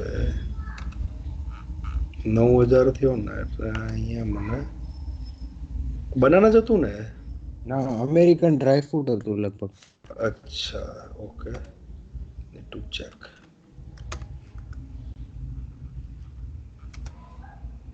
હા, અમેરિકન ડ્રાય ફ્રૂટ અહીંયા 1.8 બતાવ્યું. 9000 હતું ને, બરાબર. 1200 ml ના 7 બતાયા. આપણે 100 ml ના જોઈએ તો આપણને એક્ઝેક્ટ આઈડિયા આવી જશે. 90 બતાવશે, રાઈટ? જો 100 ml છે એટલે 100 into 90 કરું તો મારા 9000 ml થઈ ગયા ને. બરાબર. એટલે મારો અવેલેબલ સ્ટોક મને બતાવે છે કે બરાબર છે. એ રીતે. સો આ ક્લિયર? રિક્વેસ્ટ, રિસિપ્ટ અને રિટર્ન. હા, આ જે રિટર્ન છે એમાં એ આપણે સ્ટોક રિસિપ્ટ થઈ ગયો એ પછી હું પાછો સપોઝ મેં મેઇન આઉટલેટ. હા, હવે હું સ્ટોક રિસિપ્ટમાં હું રિસીવ ત્યાંથી હું એને સેવ નથી કરતો, તેમ છતાં એ મને સ્ટોક રિટર્નમાં દેખાડશે. સપોઝ મેં 5 નહીં દેખાડે ને. હું રિટર્ન એટલું જ કરી શકીશ જેટલું અત્યારે મારા સ્ટોકમાં ફિઝિકલી પડેલું છે. ઓકે, બરાબર. હવે જે આ રિટર્ન છે ને એવું જ આવશે સ્ટોક ટ્રાન્સફર. એટલે ટ્રાન્સફરમાં કેવું છે કે મારે કોઈ બીજા આઉટલેટને ટ્રાન્સફર કરવો છે. અમીન માર્ગથી મારે કાલાવાડ રોડ પર ટ્રાન્સફર કરવાનો માલ. મેઇન આઉટલેટને રિટર્ન નથી કરવાનો, બ્રાન્ચ ટુ બ્રાન્ચ ટ્રાન્સફર છે. તો એ સ્ટોક ટ્રાન્સફરમાં જશે, બરાબર છે. પણ એ હજી બને છે, એવી અત્યારે જરૂર નથી. અત્યારે તો આની એક જ આઉટલેટ છે, પણ હવે બીજું આઉટલેટ બનવાનું છે. સો એનું અત્યારે કોડિંગ ચાલુ છે મારે, બરાબર. અને પછી ફાઇનલી ઇનવોઇસ પોસ્ટિંગ. ઇનવોઇસ પોસ્ટિંગમાં આપણે ફરીથી પાસવર્ડ પૂછાયો છે. અહીંયા જે ડેટ સિલેક્ટેડ હશે એમાં ગેટ ઇનવોઇસ કરી શકે. આજના જેટલા બી ઇનવોઇસ બન્યા હશે એ બધા મને લિસ્ટ ડાઉન કરી દેશે. એક મિનિટ હેપેલ, એક જ મિનિટ. આપણે સ્ટોક રિટર્ન છે એમાં એવું બને કે મેઇન આઉટલેટ વાળા એક્સેપ્ટ કરે પછી જ આમાં અપડેટ થાય, કે એવો સિનારીઓ બને કે ઈ એક્સેપ્ટ ન કરે કે કાઈ? આઈ મીન એવું બને. એઝ સચ એવી જરૂર નહોતી એટલે મેં નથી બનાવ્યું. યુ આર રાઈટ, એવું બને. એટલે સ્ટોક રિટર્ન થાય એટલે મારો સ્ટોક ઓછો થઈ ગયો પણ પેરેન્ટ આઉટલેટનો જે સ્ટોક પ્લસ નથી થયો. પણ આપણે શું છે અત્યારે પેરેન્ટ આઉટલેટની ઇન્વેન્ટરી મેનેજ નથી કરતા. ઓકે, આપણે ખાલી મારું જે મેઇન ચાઇલ્ડ આઉટલેટ છે જેમાં હું કામ કરું છું એની જ ઇન્વેન્ટરી મેનેજ કરીએ છીએ. એટલે મારે અત્યારે કરવાની જરૂર નથી પડી. પણ જો હું મારા પેરેન્ટ આઉટલેટની બધી જ ઇન્વેન્ટરી મેનેજ કરવાની હોય તો ડેફિનેટલી યસ મારે એ કરવું પડે. જેમ અહીંયા આપણે રિક્વેસ્ટ કરી અને પછી રિસીવ કરે પછી મારો સ્ટોક પ્લસ થયો, એ જ રીતે પેલું આ રિટર્ન રિક્વેસ્ટ થઈ. રિક્વેસ્ટ થઈ ત્યાં એણે એક્સેપ્ટ કર્યું, રિટર્ન રિક્વેસ્ટ કરીને મારો સ્ટોક માઇનસ થઈ ગયો કારણ કે મારે મેં તો મોકલી દીધો. પણ ત્યાં એણે હજી સમજો કે ભાઈ 1 દિવસ પછી મળે છે ત્યાં મટીરિયલ બહારગામ છે ને 1 દિવસ પછી મટીરિયલ મળે છે, તો મને એ એવું પણ બને કે 1 દિવસ પછી ત્યાં સુધી એને ઇન ટ્રાન્ઝિટમાં દેખાડવો પડે અને 1 દિવસ પછી મેઇન આઉટલેટમાં ઇન થાય. બરાબર બરાબર. Okay okay okay. હવે આને હું કેન્સલ કરું છું, તેરા પોસ્ટ નથી કરતો. એ પહેલા આપણે હવે આનું જોઈ લઈએ, વેબનું બધું. સો વેબમાં પહેલા તો એનું લેન્ડિંગ પેજ છે. અત્યારે બીજું કશું નથી મૂક્યું. અહીંયા કંઈક ડેશબોર્ડના ગ્રાફ્સ ને ચાર્ટ્સ ને એવું બધું આવશે, પણ દેટ ઇઝ ઓકે. અત્યારે નથી મૂક્યું. લોકેશનમાં એનું કન્ટ્રી સ્ટેટ સિટી માસ્ટર છે, સિમ્પલ. બરાબર. હું કોઈ બી એને સીધે એડિટ કરું છું તો એ મને સિટી સ્ટેટ ને કન્ટ્રી એ સીધે કરે. નોર્મલ માસ્ટર છે, બીજું કશું નથી.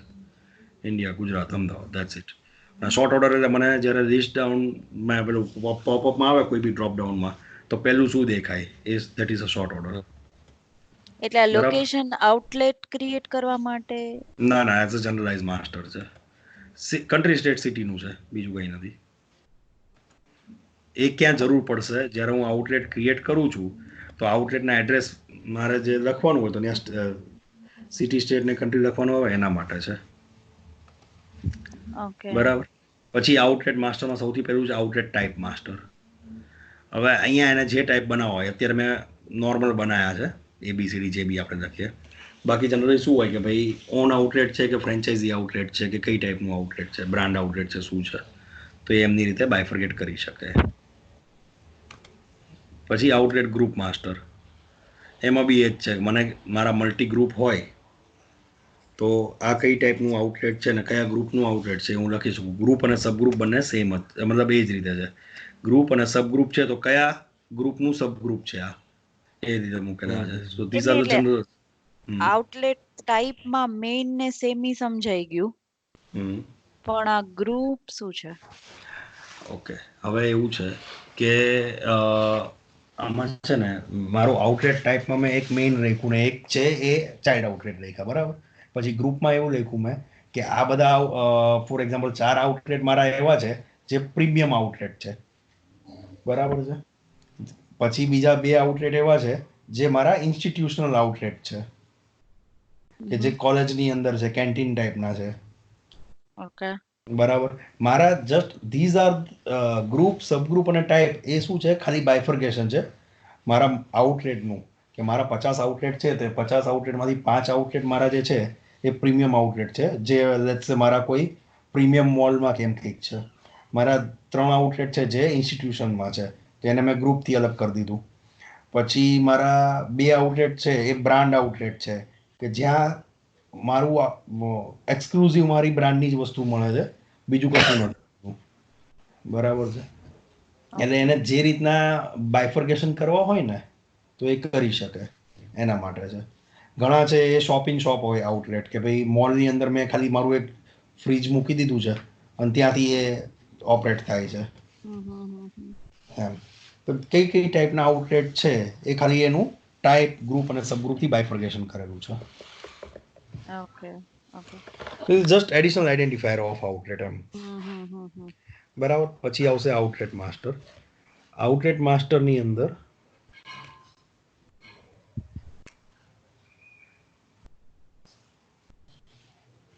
આઉટલેટનો કોડ, એનું નામ, એનો GST નંબર જો હોય તો. બરાબર છે. પછી એનો ટાઈપ, ગ્રુપ, સબગ્રુપ એ બધું અહીંયા સિલેક્ટ કરેલું છે. પછી એનું એડ્રેસ, જે આપણને પ્રિન્ટની અંદર જે એડ્રેસ આવે છે ને ઉપર આઉટલેટનું નામ અને એડ્રેસ લખાઈને આવે છે, દેટ્સ હું એ જ સિલેક્ટ કરું એટલે કનેક્ટ થશે. આ જે છે ને લાસ્ટ રાજસ્થાન વાળું,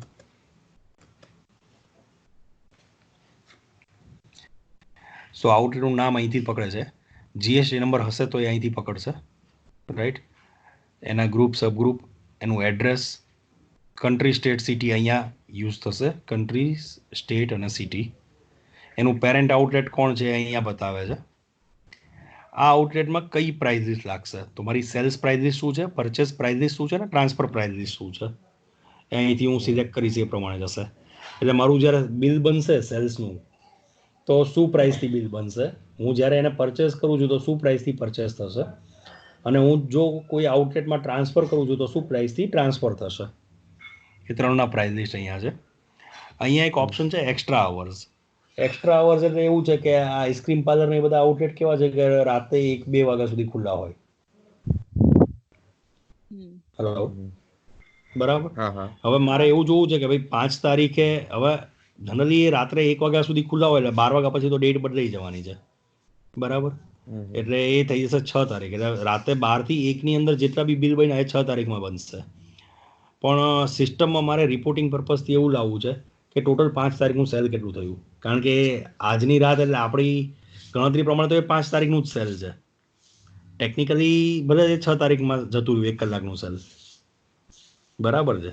તો એ અહીંયા એક્સ્ટ્રા અવર્સમાં 2 અવર્સ દેખા હશે તો રાતના 2 વાગ્યા સુધી જેટલું બી સેલ થશે એ સેલ કન્સિડર કરશે 5 તારીખમાં જ, અને એકચ્યુઅલ ડેટ અને ટાઈમ જે પ્રિન્ટ થશે એ 6 તારીખ પ્રિન્ટ થશે, જે બિલમાં થશે. એવું લોજિક આખું સેટ કરેલું છે. એટલે મારે જ્યારે રિપોર્ટ જોવો, એટલે તું એમ કહેશ કે પ્રિન્ટેડ બિલમાં ઈ ડેટ માં 6 તારીખ આપી દેશે આફ્ટર પ્રિન્ટેડ 12. બિલમાં, હા, પ્રિન્ટેડ બિલમાં તો જે એકચ્યુઅલ ડેટ ટાઈમ છે એ જ આવશે. પણ જે ડેટા સ્ટોર થાય છે ને ઇનવોઇસની અંદર આપણા ટેબલમાં, એની અંદર આપણે એની બિલ ડેટ, જે ઇનવોઇસની ડેટ છે ને એ 5 તારીખ સ્ટોર કરાવીએ છીએ. બરાબર. એટલે જ્યારે મારે 5 તારીખનો રિપોર્ટ જોવો હોય તો મારો સ્ટોર સવારે 11 વાગે ચાલુ થાય છે, રાતે 1 વાગ્યા સુધી ચાલે છે. સો સવારે 11 થી રાતનો 1 એટલે મારા માટે તો એ 5 તારીખ જ છે પ્રેક્ટિકલી. ટેકનિકલી ભલે 1 કલાક 6 તારીખમાં જતું રહ્યું, પણ practically is a 5th only. તો મને ત્યાં ડેટા જોઈએ છે, એના માટે છે આ, બરાબર. પછી એ આઉટલેટનો લોગો મૂકો એના માટેનું છે. પછી જે પ્રિન્ટમાં જે નીચે પેલા મેસેજ આવતા હતા ને આપણે, એક મિનિટ, અહીંયા તે પેરેન્ટ આઉટલેટ જે સેટ કર્યું હોય, બરાબર, ઈ આઉટલેટમાં આપણે વાંથી જે સ્ટોક રિક્વેસ્ટ ને એ બાય ડિફોલ્ટ અહીંયા જ હશે, બરાબર ને? Okay, right. પછી બિલની નીચે પેલા આપણને પ્રિન્ટમાં મેસેજ મળેલા કે price inclusive of tax, customer care number જે આપણે જોઈએ ને, તો અહીંયા છે price inclusive of tax subject to Vadodara jurisdiction, thanks for visit, બરાબર છે. એ બધા મેસેજ અહીંયાથી મળે છે. એટલે આ પણ આપણે ડાયનામિક આપી દીધું છે કે બિલની અંદર તમારે નીચે કંઈ લખવું હોય તમારી ટર્મ્સ કન્ડિશન કે જે બી છે, તો આપણે 5 વસ્તુ આપેલી છે કે ભાઈ ટેક્સનો message inclusive of tax, exclusive of tax, tax extra જે લખવું હોય, ના લખવું હોય બ્લેન્ક લખશે તો એ મેસેજ પ્રિન્ટ નહીં થાય, બરાબર. પછી ટર્મ્સ કન્ડિશન જો અહીંયા બ્લેન્ક છે, નથી લખેલું કશું, બરાબર છે, તો અહીંયા આપણા બિલ જોશું તો એમાં ટર્મ્સ કન્ડિશનનો કોઈ મેસેજ પ્રિન્ટ જ નથી થયો. જો લખ્યું હશે તો અહીંયા એક લાઈન બીજી એડ થઈ જશે ઓટોમેટિકલી. એ ડાયનામિક છે આખું, બરાબર. પણ કસ્ટમર કેર નંબર હશે તો આવી જશે, લીગલ ઇન્ફોર્મેશનમાં સબ્જેક્ટ ટુ બરોડા જ્યુરિડિક્શન લખેલું છે તો આવે છે, થેન્ક્સ નોટમાં થેન્ક્સ ફોર વિઝિટ, અને આઉટલેટ એક્ટિવ છે, બરાબર. સો આ થઈ ગયું આઉટલેટ માસ્ટર. હવે આ આઉટલેટની અંદર અહીંયા આઇટમ સ્ટોક છે પણ આનો અત્યારે હવે પર્પઝ નથી, દેટ ઇઝ ઓકે. હવે આ આઉટલેટને હું અહીંયા એડિટ કરું છું, લેટ્સ અહીંયા જીએસટી નંબર નાખી દઉં છું અને અપડેટ કરું છું. હમણાં આપણે જોયું એમાં એવું જોયું બિલ કે એમાં જીએસટી નંબર એટલે ટેક્સની ડિટેલ બાયફર્ગેશન ક્યાંય નથી આવતું, બરાબર. હવે હું આને આઉટલેટ મેં અપડેટ કર્યું. હવે હું અહીંયા જઈને આઉટલેટ સેટિંગમાં જઈને આઉટલેટ કોડ નાખું છું અને સબમિટ કરું છું. એટલે આ ડેટા શું કરશે, મારો આઉટલેટનો ડેટા સિંક કરે છે from server to local. Data sync થઈ ગયો. હવે હું અહીંયા ઇનવોઇસમાં જઈશ, આ આઈટમ સિલેક્ટ કરું તો અહીંયા જે મને પ્રાઇસ શું બતાવતું હતું 29 પહેલા, એની બધા 35 થઈ ગઈ. 29 કેમ બતાવતું હતું? કારણ કે મારો ટેક્સ બાદ કરીને બતાવતું હતું, કારણ કે એમાં જીએસટી નહોતું. એટલે હવે હું આને પ્રિન્ટ કરું છું,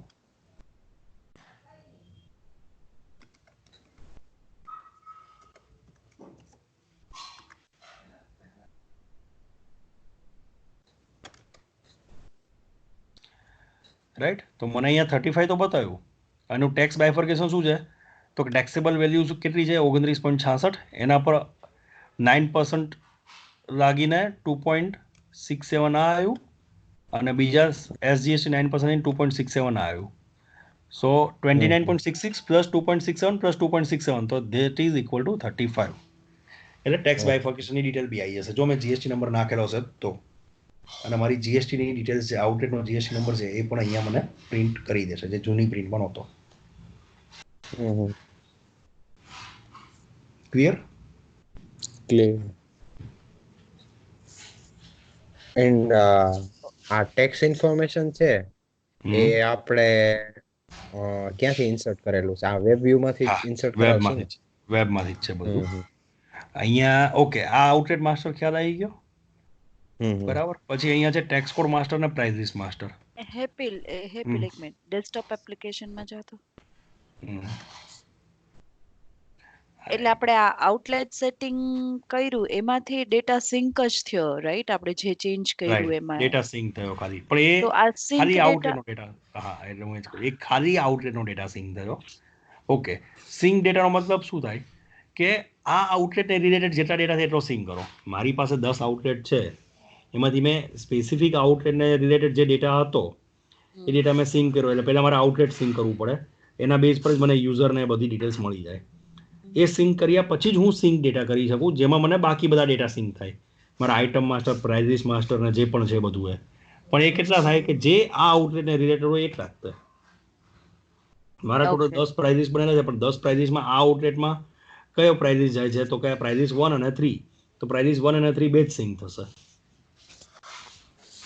ઓકે, બરાબર. એટલે સિંક ડેટાની અંદર આઉટલેટ સિવાયની બાકી બધા ડેટા સિંક થાય છે. એ હું કરીશ, પણ એ હું કરીશ ને અત્યારે તો ઇટ વિલ ટેક 10 મિનિટ્સ, કારણ કે ડેટા સિંક થતા વાર લાગે છે. બોમ્બ, બિલ ઓફ મટીરિયલ ને બધા બહુ બધા છે એટલા માટે. ઓકે. બરાબર. એટલે તું એમ કહેશ કે ખાલી જો આપણે કાંઈ ચેન્જ આઉટલેટ માસ્ટરમાં કર્યું હોય તો ખાલી મારા એક જ ડેટા કરવાનો, આઉટલેટ સેટિંગ્સ. પણ એના સિવાય આઇટમ માસ્ટર કે બીજા ગમે એમાં પ્રાઇસમાં કે ગમે ચેન્જ કરવું તો મારે સિંક ડેટા કરવું પડે. ઓકે. બરાબર. બરાબર. ઓકે, હવે અહીંયા છે પ્રાઇસ લિસ્ટ. તો અમે આ 4 પ્રાઇસ લિસ્ટ બનાવી છે. આ 4 પ્રાઇસ લિસ્ટમાં કઈ કઈ આઇટમ આવે છે? તો ફોર એક્ઝામ્પલ હું અહીંયા રાજસ્થાન સેલ્સ પ્રાઇસમાં જઉં છું અને આઇટમ મેપિંગ પર ક્લિક કરું છું, તો મને અહીંયા બધાની પ્રાઇસ બતાવે છે કે આની પ્રાઇસ શું, રાજભોગ 51ની 29.66. તો મને જે બિલ બન્યું એ મારું કેટલાનું બન્યું? 35નું. શેના બેઝ પર? કારણ કે એનામાં ટેક્સ એડ થયો, રાઈટ? એટલે 35નું બિલ બન્યું. એ રીતે આખું મારું પ્રાઇસ લિસ્ટ જે હશે એ આખું મને બતાવશે. અહીંયા કઈ આઈટમ આવશે? ફક્ત ને ફક્ત સેલ્સ આઈટમ. પરચેઝ આઈટમ હશે એ અહીંયા નહીં આવે, ખાલી સેલ્સ આઈટમ હશે એ જ અહીંયા આવશે. હવે એનું મેપિંગ ક્યાં છે? તો બોલે આઇટમ માસ્ટરમાં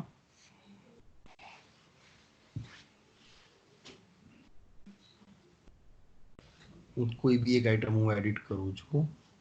લેટ્સ સે જ કરીએ આપણે રાજભોગ 50 ml એડિટ કરું છું. તો એને બતાવે છે કે એનું ટેમ્પલેટ શું છે, એનું ગ્રુપ શું છે, સબ ગ્રુપ શું છે, એનો આઇટમ કોડ, આઇટમનું નામ, એનું શોર્ટ નેમ. શોર્ટ નેમમાં ખાલી મારે RB 50 ml એવું લખવું હોય તો હું લખી શકું. જે શોર્ટ નેમમાં લખ્યું હશે એ મને સ્ક્રીન પર દેખાશે અને એ જ વસ્તુ બિલમાં જશે. કારણ કે ઘણી વાર શું છે, નામ બહુ મોટું હોય પણ મારે બિલમાં કે સ્ક્રીન પર મારે નાનું દેખાડવું હોય નામ, તો એ એના માટે શોર્ટ નેમ અલગ આપ્યું છે. એનો HSN કોડ. HSN કોડ એ એઝ પર ગવર્મેન્ટ રૂલ જે હોય એ લખી શકે છે. એનો બાર કોડ બાય ડિફોલ્ટ આપણે આઇટમ કોડ જ બાર કોડ રાખીએ છીએ એટલે ઇશ્યુ ના રહે. પછી એનો ઇન્વેન્ટરી UM. તો ઇન્વેન્ટરી હું એની ML માં મેનેજ કરું છું. એનો પરચેઝ UM બ્લેન્ક છે, કોઈ પરચેઝ UM નથી, બરાબર છે? એટલે એની સામે પરચેઝ મેપિંગ બ્લેન્ક છે, મતલબ કે આ આઇટમ પરચેઝ થતી નથી, બરાબર? એટલે હું જ્યારે સ્ટોક રિક્વેસ્ટમાં જઈશ ને તો મને 50 ml રાજભોગ દેખાશે જ નહીં. ત્યાં મને સ્ટોક રિક્વેસ્ટમાં 5 લીટર રાજભોગ જ દેખાશે, કારણ કે 5 લીટર રાજભોગ જ પરચેઝ આઇટમ છે, 50 ml પરચેઝ આઇટમ નથી, બરાબર? સેલ્સ આઇટમ તો કે સેલ્સ હું ml માં પરચેસ કરું છું, સોરી ml માં ઇન્વેન્ટરી મેનેજ કરું છું અને સેલ્સ હું કરું છું પીસમાં. બરાબર. અને એક પીસ ઇક્વલ ટુ 50 ml. અહીંયા જે મેપિંગ લખેલું છે એ કન્સિડર થાય એના ઇન્વેન્ટરી UM થી. So 1 sales UM equal to 50 inventory UM. એટલે એનું મેપિંગ થશે. એ આઇટમની ઇમેજ અને અપડેટ આઇટમ. બરાબર. એટલે આ થઈ ગયું આઇટમ માસ્ટર. આમાં તો મલ્ટિપલ સેલ્સ UOM એડ કરી શકે સપોઝ. અત્યારે નથી, સિંગલ જ છે. ઓકે, પણ એવો કેસ બને ને, એવો સિનારિયો બને ને? બને પણ બહુ ઓછો હોય એવો, કારણ કે રિટેલમાં શું છે કે જનરલી મેં ટીક ટીક કરીને હું આગળ જ વધતો હોય. મતલબ આ એક આઇટમ સિલેક્ટ કરી, બીજી સિલેક્ટ કરી, હું UOM ચેન્જ કરવા ના રહું. હું મલ્ટી સેલ્સ UOM કરું ને એટલે બાય ડિફોલ્ટ હું સિલેક્ટ કરું તો મારું પીસ આવી ગયું, પણ મારા પીસની બદલે મારે કેજીમાં કરવું છે. બરાબર. તો મારે ત્યાં ઓન સ્ક્રીન પાછું પીસની બદલે કેજી કરવા જવું પડે, સિલેક્ટ કરવા જવું પડે. એટલે પછી કેજીનો પ્રાઇસ અને કેજીની ક્વોન્ટિટી, અવેલેબલ સ્ટોક એ બધું લઈને આવે. તો જનરલી એવું હોય નહીં રિટેલ ઇન્ડસ્ટ્રીમાં કે એક સેલ્સની અંદર એક જ યુનિટ હોય, પરચેસની અંદર એક યુનિટ હોય અને ઇન્વેન્ટરીની અંદર એક યુનિટ હોય. હા, બહુ કોમ્પ્લેક્સ વિચારીએ તો એવું બને ખરું, એટલે પોસિબિલિટી છે, નથી એવું નથી, પણ પ્રેક્ટિકલી લગભગ જરૂર નથી પડતી. એમ નહીં તો 90% કેસ, 95% કેસમાં જરૂર ના પડે. 5% સિનારીઓ એવા હોય કોઈ કોમ્પ્લેક્સ બિઝનેસ કે મારા મલ્ટી UOM જોઈએ છે, તો એ જે તે ટાઈમે કરી દેવું પડે. એમ નહીં તો તારે સપોઝ આપણે આઈસ્ક્રીમમાં રાજભોગ આઈસ્ક્રીમ છે એનું 1 લીટરનું પણ પેક આવે, બરાબર, અને તું ઈ બોક્સ પણ સેલ કરી શક અને એમાંથી તું સ્કૂપ 50 ml નું 100 ml નું પણ સેલ કરી શક, બરાબર.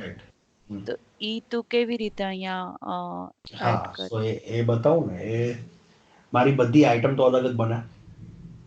50 ml ની આઈટમ અલગ છે, 100 ml ની આઈટમ અલગ છે, 600 ml ની આઈટમ અલગ છે, 1200 ml ની આઈટમ અલગ છે ને 5 લીટરની આઈટમ અલગ છે.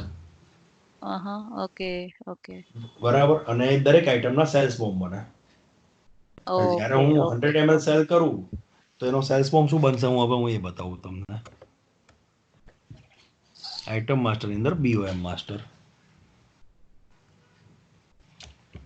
હવે હું અહીંયા સર્ચ કરું છું મારી જે એક્ઝિસ્ટિંગ બોમ્બ બનેલો છે એનો. આ પહેલું જ આઈટમ સિલેક્ટ કરું, રાજભોગ 50 ml. સો રાજભોગ 50 ml સિલેક્ટ કરીશ તો એમાં રાજભોગ 50 ml એક ક્વોન્ટિટી બનાવવામાં મારા કયા કયા રો મટીરિયલ જશે, કેટલું મટીરિયલ યુઝ થશે, તો કે રાજભોગ 5 લીટર 50 ml યુઝ થશે. ખ્યાલ આવે? હવે એવું જ હું અહીંયા સિલેક્ટ કરું. બીજું જે તારો ક્વેશ્ચન હતો ને એનો આન્સર અહીંયા તને મળશે.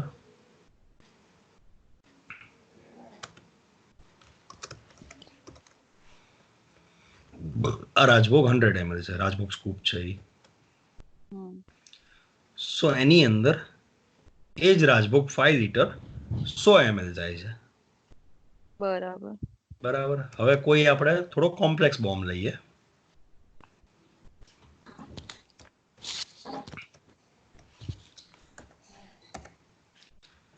Vanilla thick shake. તો વેનીલા થીક શેક ની અંદર આ 3 આઈટમ જાય છે.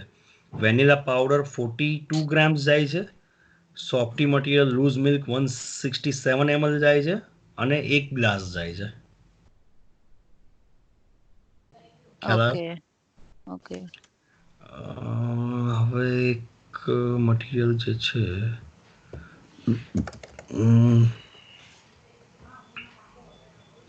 તો આમાં તે 1 ગ્લાસ જે લખ્યું છે તો ઈ ક્વોન્ટિટી એમાંથી ઓછી કેટલી કરશે? આઈ મીન એક ગ્લાસ છે, પેકિંગ મટીરિયલ જે પેપર ગ્લાસ આવે એ છે.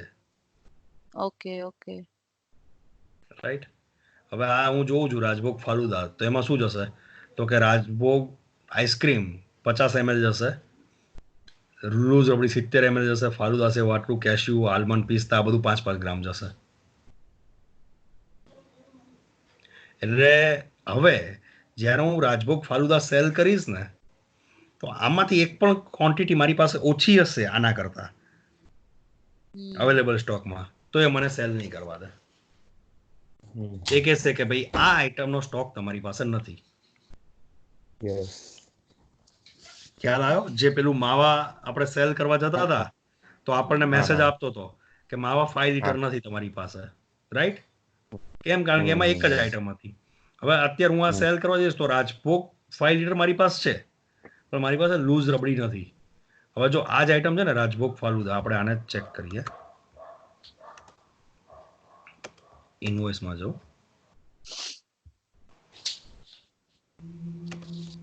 અહીંયા આઈટમ સર્ચ કરું છું, આને સિલેક્ટ કર્યું, મને શું આપ્યું મેસેજ? રબડી લૂઝ 0 છે તમારી પાસે. બરાબર. હવે આપણે બોમ્બમાં જઈએ. બોમ્બમાં પહેલી આઈટમ શું છે? રાજભોગ 5 લીટર જે મારી પાસે અવેલેબલ છે. રાજભોગ 5 લીટર 50 ml જોઈએ છે અને 50 ml મારી પાસે અવેલેબલ છે કારણ કે મોર દેન ધેટ છે, રાઈટ? એટલે એનો મેસેજ ના આપ્યો. પછી બીજી આઈટમ ચેક કરી, 70 ml રબડી જોઈએ છે, રબડી છે, રબડી નથી, તો ત્યાં અટકાઈ દીધું, તમારી પાસે રબડી નથી. હવે હું રબડી પરચેસ કરીશ અને નીચેનું કશું પરચેસ નથી કરતો અને ફરીથી ફાલુદા સેવ કરવા જઈશ મને પાછો મેસેજ આપશે તમારી પાસે ફાલુદા સેવ 30 ગ્રામ નથી. યુનિટ લઈને નહીં, આપણે એમ કહેશે ફાલુદા સેવ ઇનફ સ્ટોકમાં નથી. બરાબર છે. જ્યારે એ બધી જ ક્વોન્ટિટી મારી પાસે સ્ટોકમાં હશે ત્યારે મને સેવ કરવા દેશે, સેલ કરવા દેશે. Okay, right? ક્લિયર થયું? ઓકે. આમાં મલ્ટી લેવલ બોમ્બ પણ આવે કે ફોર એક્ઝામ્પલ રાજભોગ 5 લીટર અહીંયા દેખો. હવે રાજભોગ 5 લીટરનો બી બોમ્બ હોઈ શકે. એવી એક આઈટમ છે, મને આઈટમ યાદ નથી આવતી, જેમાં કોન છે અને કોન પણ હું જાતે જ બનાવું છું, વેફલ કોન. બરાબર. એટલે લેટ્સ સે અહીંયા રાજભોગ 5 લીટરને બદલે અહીંયા મેં પેલું રાજભોગ 50 ml લખેલું છે આ આઈટમમાં. તો રાજભોગ 50 ml છે, એ પણ એક બોમ્બ આઈટમ છે. તો એની અંદરનો બોમ્બ કયો છે? તો એની અંદર રાજભોગ 5 લીટર છે, તો એને ચેક કરવા જશે. એટલે મલ્ટી લેવલ ચેક કરવા જાય. ખ્યાલ આવ્યો?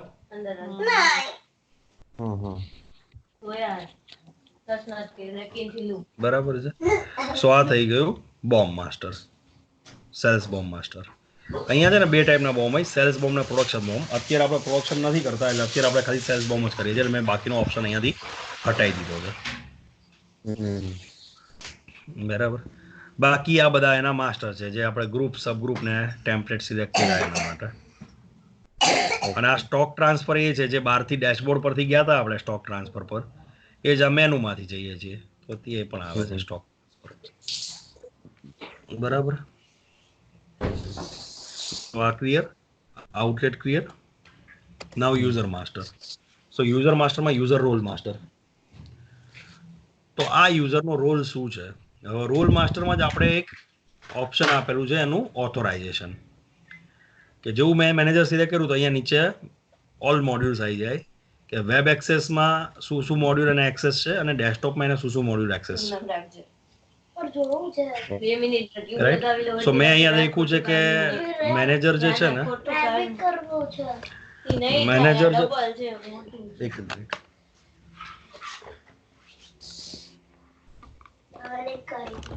હું બહાર કપડા સંકેલવા જઉં છું, 2 મિનિટ. હલો. બોલ. હા, મેનેજર જે છે ને એને વેબ એક્સેસમાં પૂરેપૂરા ડેટા નથી આપેલા કે ભાઈ આઈટમ નવી એડ ના કરી શકે, આઈટમ ડિવિઝન એડ ના કરી શકે. આઈટમ કરી શકે છે, પછી સિટી, કન્ટ્રી, સ્ટેટ એ બધું ના કરી શકે. યુઝરના એક્સેસ નથી, રોલ માસ્ટરના એક્સેસ નથી. એ જ રીતે અહીંયા નીચે ઇનવોઇસ એડિટનો એક્સેસ નથી. બરાબર. સ્કીમાનો એક્સેસ નથી, નવા ટેબલ ક્રિએટ કરવા હોય તો એ ના કરી શકે, એના માટે છે. સ્કીમાનો એક્સેસ તો આપણે જનરલી આપણી પાસે જ રાખીએ છીએ. બરાબર. એ રીતે એટલે આ એના રોલ બેઝ કોને શું એક્સેસ છે અહીંયાથી નક્કી થશે. એમાં એ સ્ટોક નો એક્સેસ હતો, એનું મીનિંગ શું થશે આપણેમાં? કયું સ્ટોક?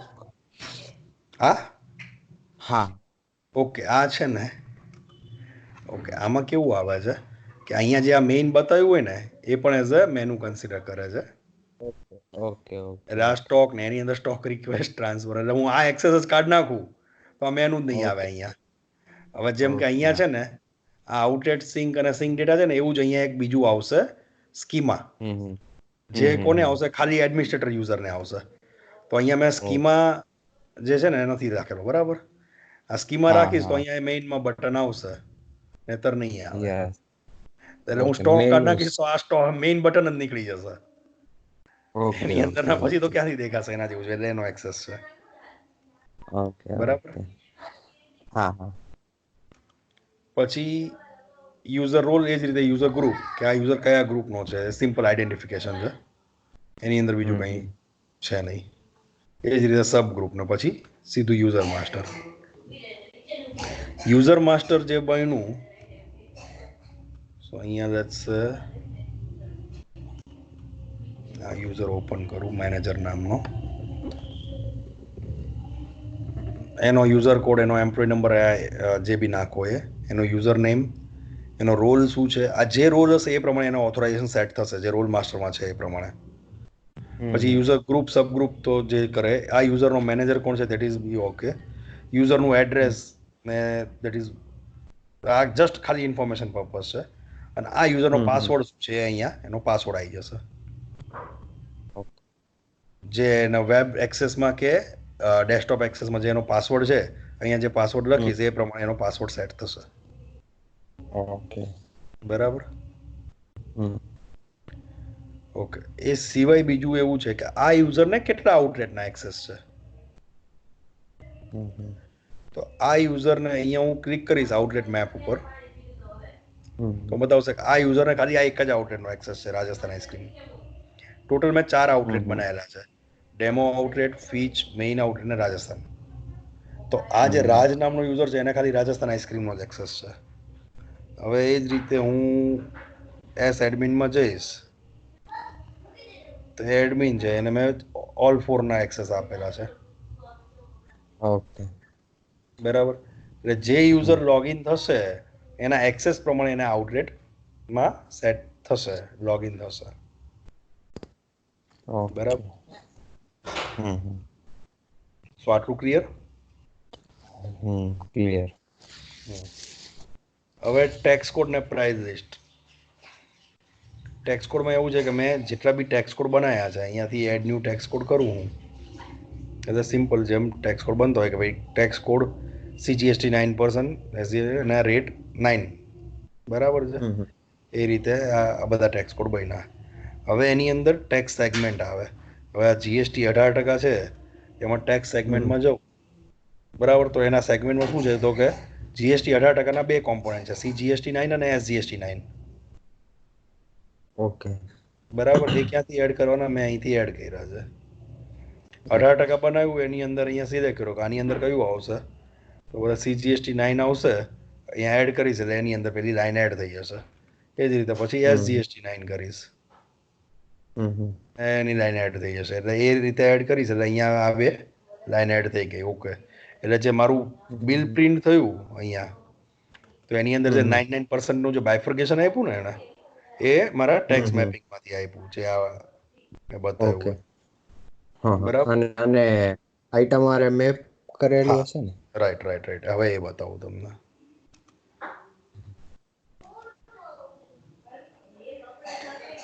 આ થઈ ગયું ટેક્સ સેગમેન્ટ. હવે આ ટેક્સ મેપિંગ. તો ટેક્સ મેપિંગમાં હું અહીંયા ઓપન કરું છું. સો ટેક્સ મેપિંગમાં અહીંયા 2 ઓપ્શન આપણે આપેલા છે. જ્યારે હું આને એડ ન્યુ કરીશ ને, તો અહીંયા 2 ઓપ્શન છે કે આની ઇફેક્ટિવ ડેટ ક્યારથી અને શેના બેઝ પર, આઇટમ વાઇઝ કે HSN વાઇઝ. આઇટમ વાઇઝ કરીને ગેટ લિસ્ટ કરીશ એટલે મને ઓલ આઇટમ આપી દેશે. આપણે એને હું બેક કરીને પહેલામાં એડિટ થાય છે કે શું છે હું જોઈ દઉં ખાલી. આને હું એડિટ કરું છું. એડિટ કરું છું એટલે અહીંયા મેં આઇટમ વાઇઝ કરેલું એટલે અહીંયા મને બધી આઇટમ દેખાડતી હતી. હવે મારે કઈ આઇટમ 18%માં છે એ સિલેક્ટ કરવાની. જો આમાં અહીંયા ચેકબોક્સ નથી, મતલબ આ મિલ્કશેક છે 18%માં નથી, એના કોઈ પર્સન્ટેજ બીજા હશે, તે બીજામાં ગયું. બરાબર. આ બધા રો મટીરિયલ છે તો એમાં પર્સન્ટેજ નથી, રાઈટ. એટલે મેં જેની અંદર સેટ કર્યું છે 18%, એ બધી આઈટમ અહીંયા 18%માં આવશે. એ જ રીતે જે આઈટમ જે પર્સન્ટેજમાં હોય એ એકવાર મારે મેપિંગ કરવું પડે વન ટાઈમમાં, એટલે સેટ થઈ જાય. આપણે એનો બીજો ઓપ્શન એ પણ કરી શકીએ, જ્યારે હું નવી આઈટમ ક્રિએટ કરું છું તો આઈટમ માસ્ટરમાં જેનો ટેક્સ કોડ નાખી દઉં તો પણ ચાલે. અહીંયા ના કરીએ, નવી આઈટમ ક્રિએટ કરું ત્યાં જ હું એનો ટેક્સ કોડ નાખી દઉં કે કયો ટેક્સ કોડ છે આનો, તો પણ ચાલે કે એ આઈટમ છે એનો આ ટેક્સ કોડ છે, તો સીધું મેપ થઈ જાય. ઓકે, બરાબર. અધરમાં UM master, payment mode master, જે આપણને જે અહીંયા જેટલા બી પેમેન્ટ મોડ દેખાતા હતા ને આ બધા,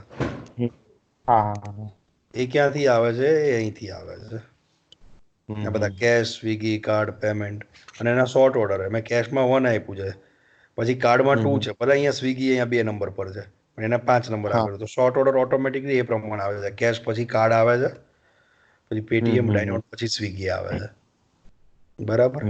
એટલે શોર્ટ ઓર્ડરનો મતલબ એ છે. હવે હું આમાંથી કોઈ પણ એડિટ કરીશ. ફોર એક્ઝામ્પલ હું આ ડેમેજને એડિટ કરું છું. હવે અહીંયા છે ને આપણે ડિસ્કાઉન્ટ પર્સન્ટેજ કરીને એક ફિલ્ડ આપેલી છે. ઓકે, બરાબર. કે ડેમેજ હોય ને તો 100% ડિસ્કાઉન્ટ તમારે કન્સિડર કરી દેવાનું. બરાબર. એટલે અહીંયા જેટલું આપ્યું હોય એ પ્રમાણે એ ડિસ્કાઉન્ટ ઓટો લઈ લેશે. અને નથી આપેલું, કેશ હશે એમાં નહીં આપ્યું હોય, બરાબર છે, સો એમાં મને 0 ડિસ્કાઉન્ટ. રાઈટ. ઓકે, બીજું એક કદાચ તમને યુઝર માસ્ટરમાં બતાવવાનું રહી ગયું.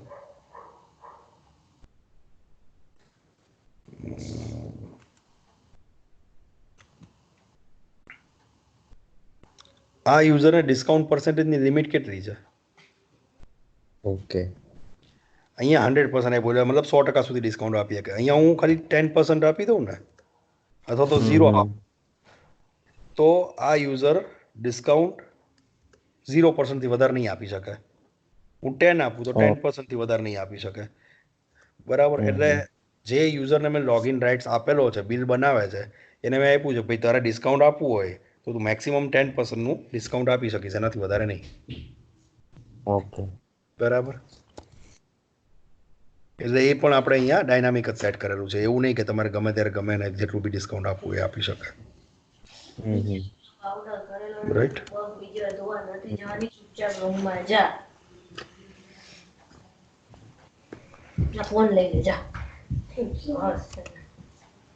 રાઈટ. પછી આ યુએમ માસ્ટર છે, જે એમએલ ને પીસીસ ને બધું આવે છે, એ નોર્મલ યુએમ માસ્ટર છે. બરાબર. પછી આ છે બલ્ક ડેટા અપલોડ છે, એટલે મતલબ મારે આઈટમ પ્રાઇઝિસ ને બધું અપલોડ કરવાનું હોય, બિલ ઓફ મટીરિયલ ને બધું, તો એ અહીંથી અપલોડ કરવું. એટલે આઈટમ માસ્ટરમાં આપણે એવું આપેલું છે કે આઈટમ, એના ગ્રુપ, સબ ગ્રુપ, પ્રાઇઝિસ બધું અહીંયાથી ચડી જાય, અને બિલ ઓફ મટીરિયલમાં બિલ ઓફ મટીરિયલ ચડે છે. અને આ રિપોર્ટ છે. અત્યારે સિંગલ રિપોર્ટની અંદર જ બધા રિપોર્ટ આપેલા છે. એટલે ફોર એક્ઝામ્પલ હું અહીંયાથી કોઈ પણ ડેટા રન કરું, લાસ્ટ મંથથી લઈને કરંટ ડેટ સુધીનો, મને ઓલ આઉટલેટનો એક્સેસ છે, એટલે મને બધા આઉટલેટ દેખાડે છે. બાકી જેને જેટલા આઉટલેટનો એક્સેસ હશે એટલા જ આઉટલેટ દેખાડશે. અને હું એવું કરું કે ડેટ વાઇઝ જોઈએ છે, મને એક્ઝિક્યુટ કરીશ એટલે મને આખો ડેટ વાઇઝ રિપોર્ટ આપી દેશે. 22, 23 અને 29 જાન્યુઆરીએ તમે આટલા ઇન્વોઇસ બનાવેલા, આઉટલેટનું નામ, ટોટલ વેલ્યુ શું હતી, ડિસ્કાઉન્ટ વેલ્યુ શું હતી, આફ્ટર ડિસ્કાઉન્ટ ને ટોટલ એમાઉન્ટ શું છે. એ જ રીતે હું એને ઇન્વોઇસ વાઇઝ કરીશ તો મને ઇન્વોઇસ વાઇઝ બતાવી દેશે કે આ દિવસે તમારો આટલા ઇન્વોઇસ બનેલા અને એની અંદર આ ઇન્વોઇસ નંબર, એની વેલ્યુ શું છે. પછી આઈટમ વાઇઝ જોવો હોય તો ઇરરિસ્પેક્ટિવ ઓફ ઇન્વોઇસ ટોટલ આઈટમનું સેલ શું છે. તો બોલે એક્સ્ટ્રા ગ્રુપની આઈટમ હતી એમાં આટલું 10 રૂપિયાવાળું આમાં આટલું થયું, રાજભોગ 50 એમાં આટલું થયું છે, એ રીતે. બરાબર.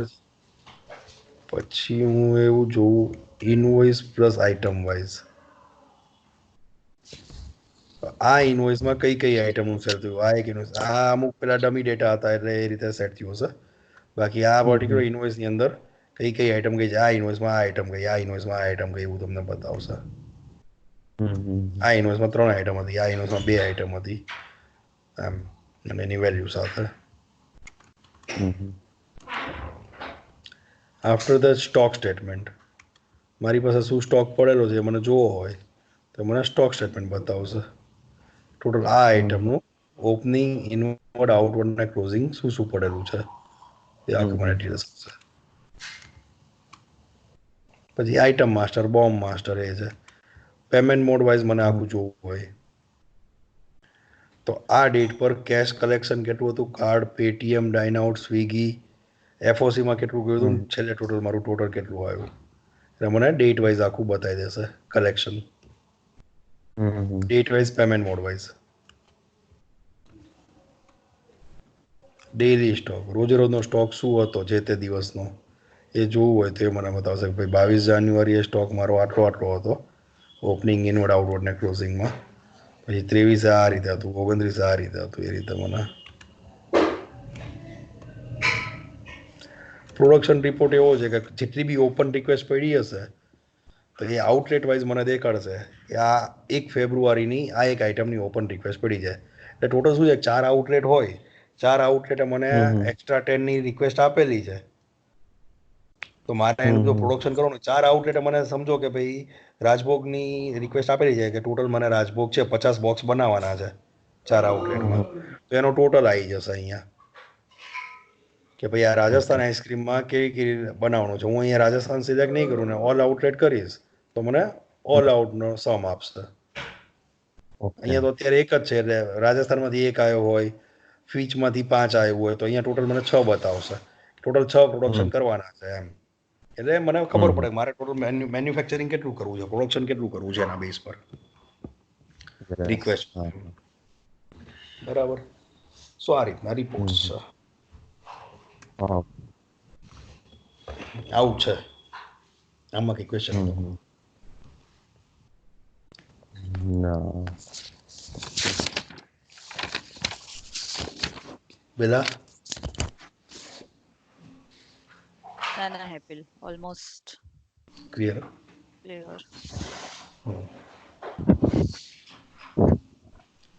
ઓકે, તો આ લિંક તો છે જ, તમને જોતું હોય તો હું આ લેટેસ્ટ EXE મોકલી દઉં ફરીથી એકવાર, રાઈટ? એટલે આમાં અત્યારે આપણે આઈ મીન ડેટા એડ કરીને જોવું હોય કે કરી શકીએ? હા, કરી શકાય. મેં જે લિંક આપી ને બિલ વોકર વાળી, એમાં જે કરવું એ કરાય, એ આપણા માટે જ છે. ઓકે ઓકે, બરાબર. તો હું તમને એવું હોય ને તો લેટેસ્ટ EXE એક મોકલી દઉં સેટઅપ. હા, મોકલી દો ને. બરાબર.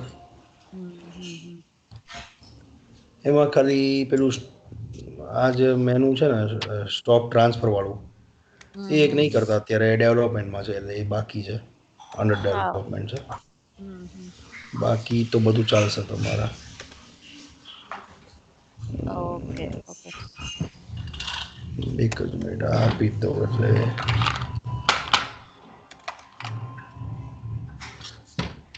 જયદીપ, તમને આમાંથી કેટલી ક્લેરિટી હતી? આઈ મીન વેબમાં છે ને આ પ્રોડક્ટનું એડ આઇટમ થાય છે એ હતું, પ્રાઇસ લિસ્ટનું હતું, આઉટલેટ એડનું હતું, પછી હા એટલું હતું. પછી આ ટેક્સ રિલેટેડ મતલબ ખબર હતી, ઓવરવ્યૂ જોયું નહોતું. જેમાં અમે જે યુઝ કરીએ ને લગભગ એમાં આ ટેબ વિઝિબલ નહોતી. પછી યુઝરનું આઈડિયા નહોતા, યુઝર અને હા બસ ઈ. પછી એપ્લિકેશન સાઇટથી જે ઇન્વોઇસ આખું મેનેજ થાય છે ને એનો આઈડિયા મને ફિરોઝભાઈ ને હેમાંગભાઈ છે ને બે સમજાવેલું હતું. બટ કરન્ટલી એપ્લિકેશનમાં શું મારી પાસે ઓલું અમારી ત્યાં સ્ટોકનું નહોતું, એટલે પરફોર્મ કરીને જોઈ નહોતું શકતું. બરાબર બરાબર. એટલે તો હવે આમ ફેર આઈડિયા આવી ગયો ને? આઈ મીન ઓલમોસ્ટ આઈડિયા આવી ગયો કઈ રીતે આપણે મેનેજ થશે એ. Okay okay.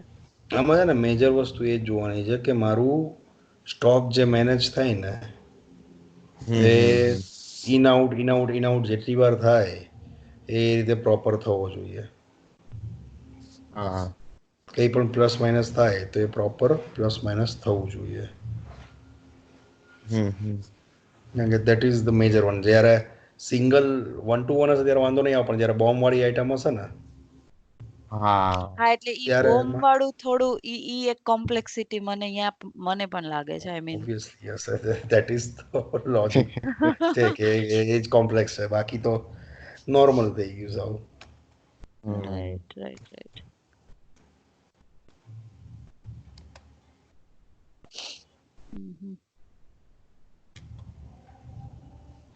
અને આપણે આઈ મીન જ્યારે આનું ડેવલપમેન્ટ સ્ટાર્ટ કર્યું હતું ત્યારે ઇવન લોયલ્ટી પ્રોગ્રામ ને બધું આ ફેઝમાં રાખ્યું હતું કે નેક્સ્ટ ફેઝમાં રાખ્યું હતું? નેક્સ્ટ ફેઝ હતો, પણ હવે તો નેક્સ્ટ ફેઝ કે ટાઈમ બહુ જતો રહ્યો નેક્સ્ટ ફેઝ નો બી. જો આ રીતે આખું હતું એનું લોયલ્ટી પ્રોગ્રામનું જરા રાખ્યું હતું ને કે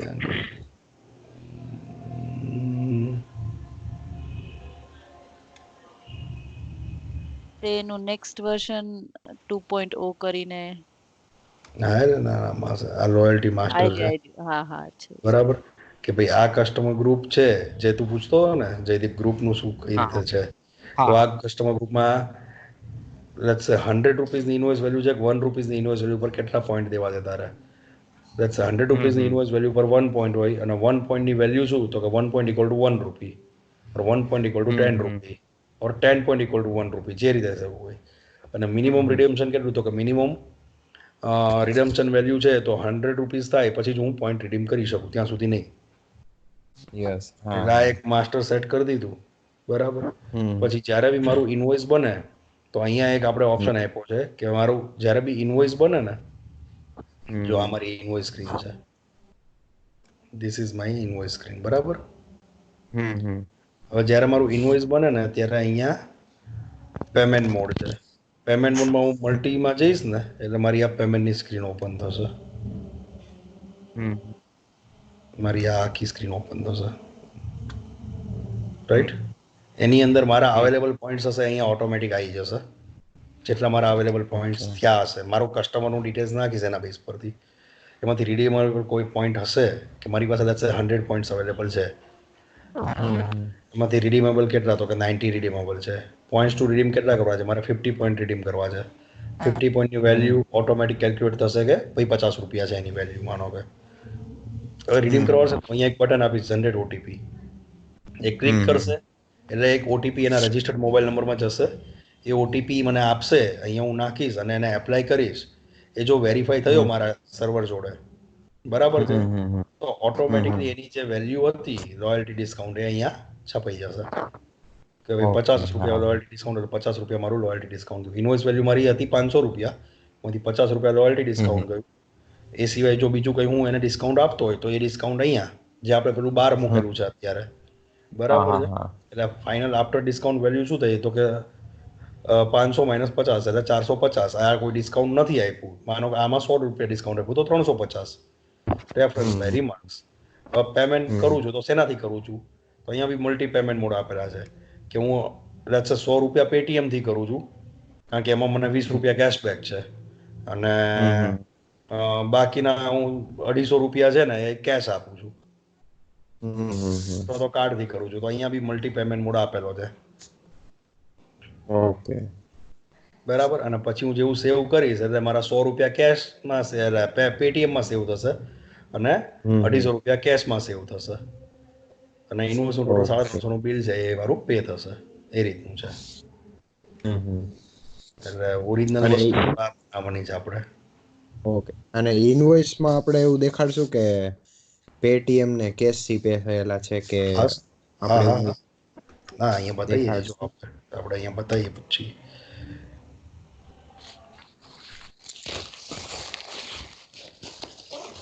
આજે છે ને પેમેન્ટ મોડ બતાવીએ, પેમેન્ટ મોડ કેશ. એમાં પછી એવું હશે પેમેન્ટ મોડમાં કેશ થી આટલા રૂપિયા, પેટીએમ થી આટલા રૂપિયા, એવું ઇનવોઇસમાં પ્રિન્ટમાં બતાવવું પડે. ના બતાવીએ તો ચાલે, પણ આઈડિયાલી બતાવવું જોઈએ તો એ પ્રોપર લાગે.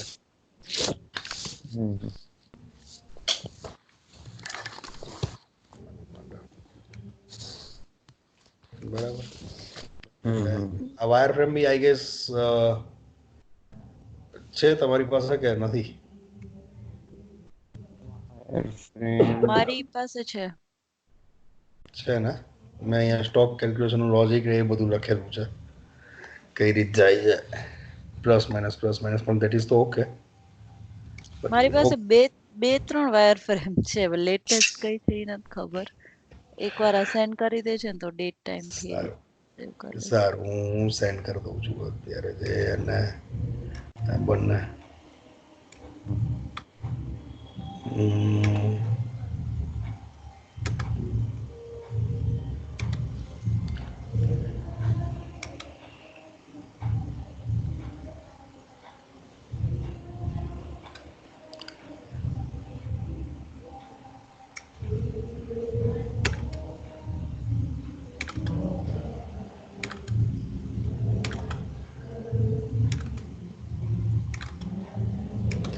એક તો આ EXE,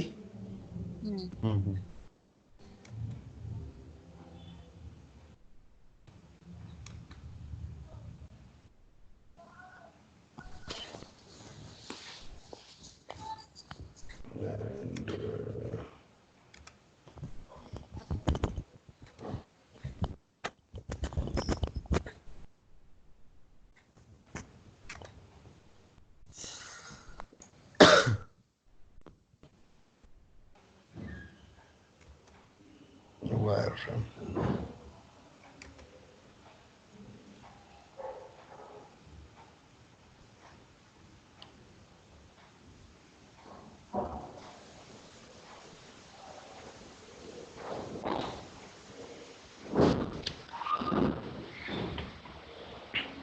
અત્યારે જે કેટલું બનેલું છે જોયું તો, જે લાસ્ટમાં બનાવેલું હતું આપણે? હા, એમાં UI નું ડિઝાઇન નહીં થયેલું છે, લોજિક ઇમ્પ્લિમેન્ટ કરવાનું બાકી છે.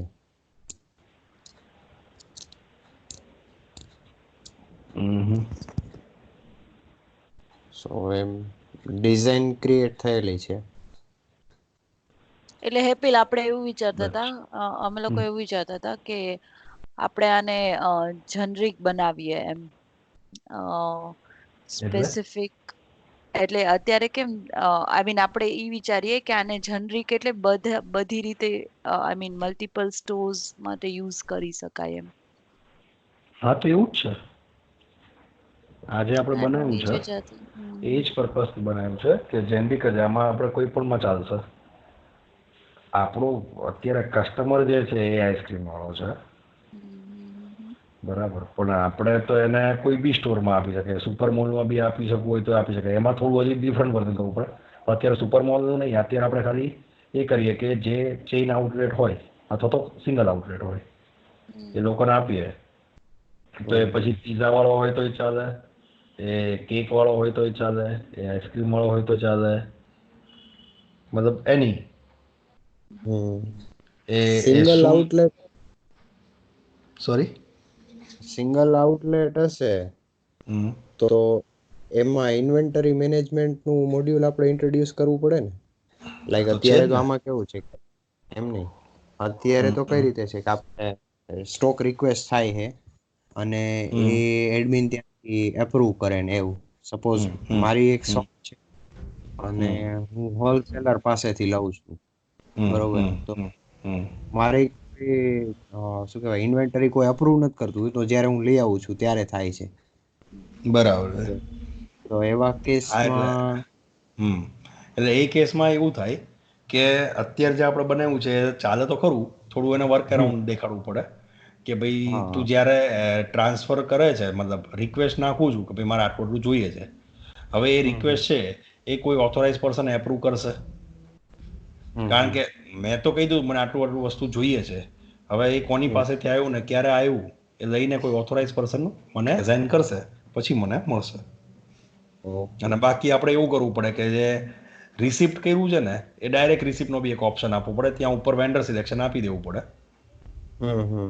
બરાબર, કે ભાઈ આ વેન્ડર પાસેથી આટલું મટીરિયલ આવ્યું ને સેવ, એટલે ડેટા એટલો સીધો રિસિપ્ટ થઈ ગયો.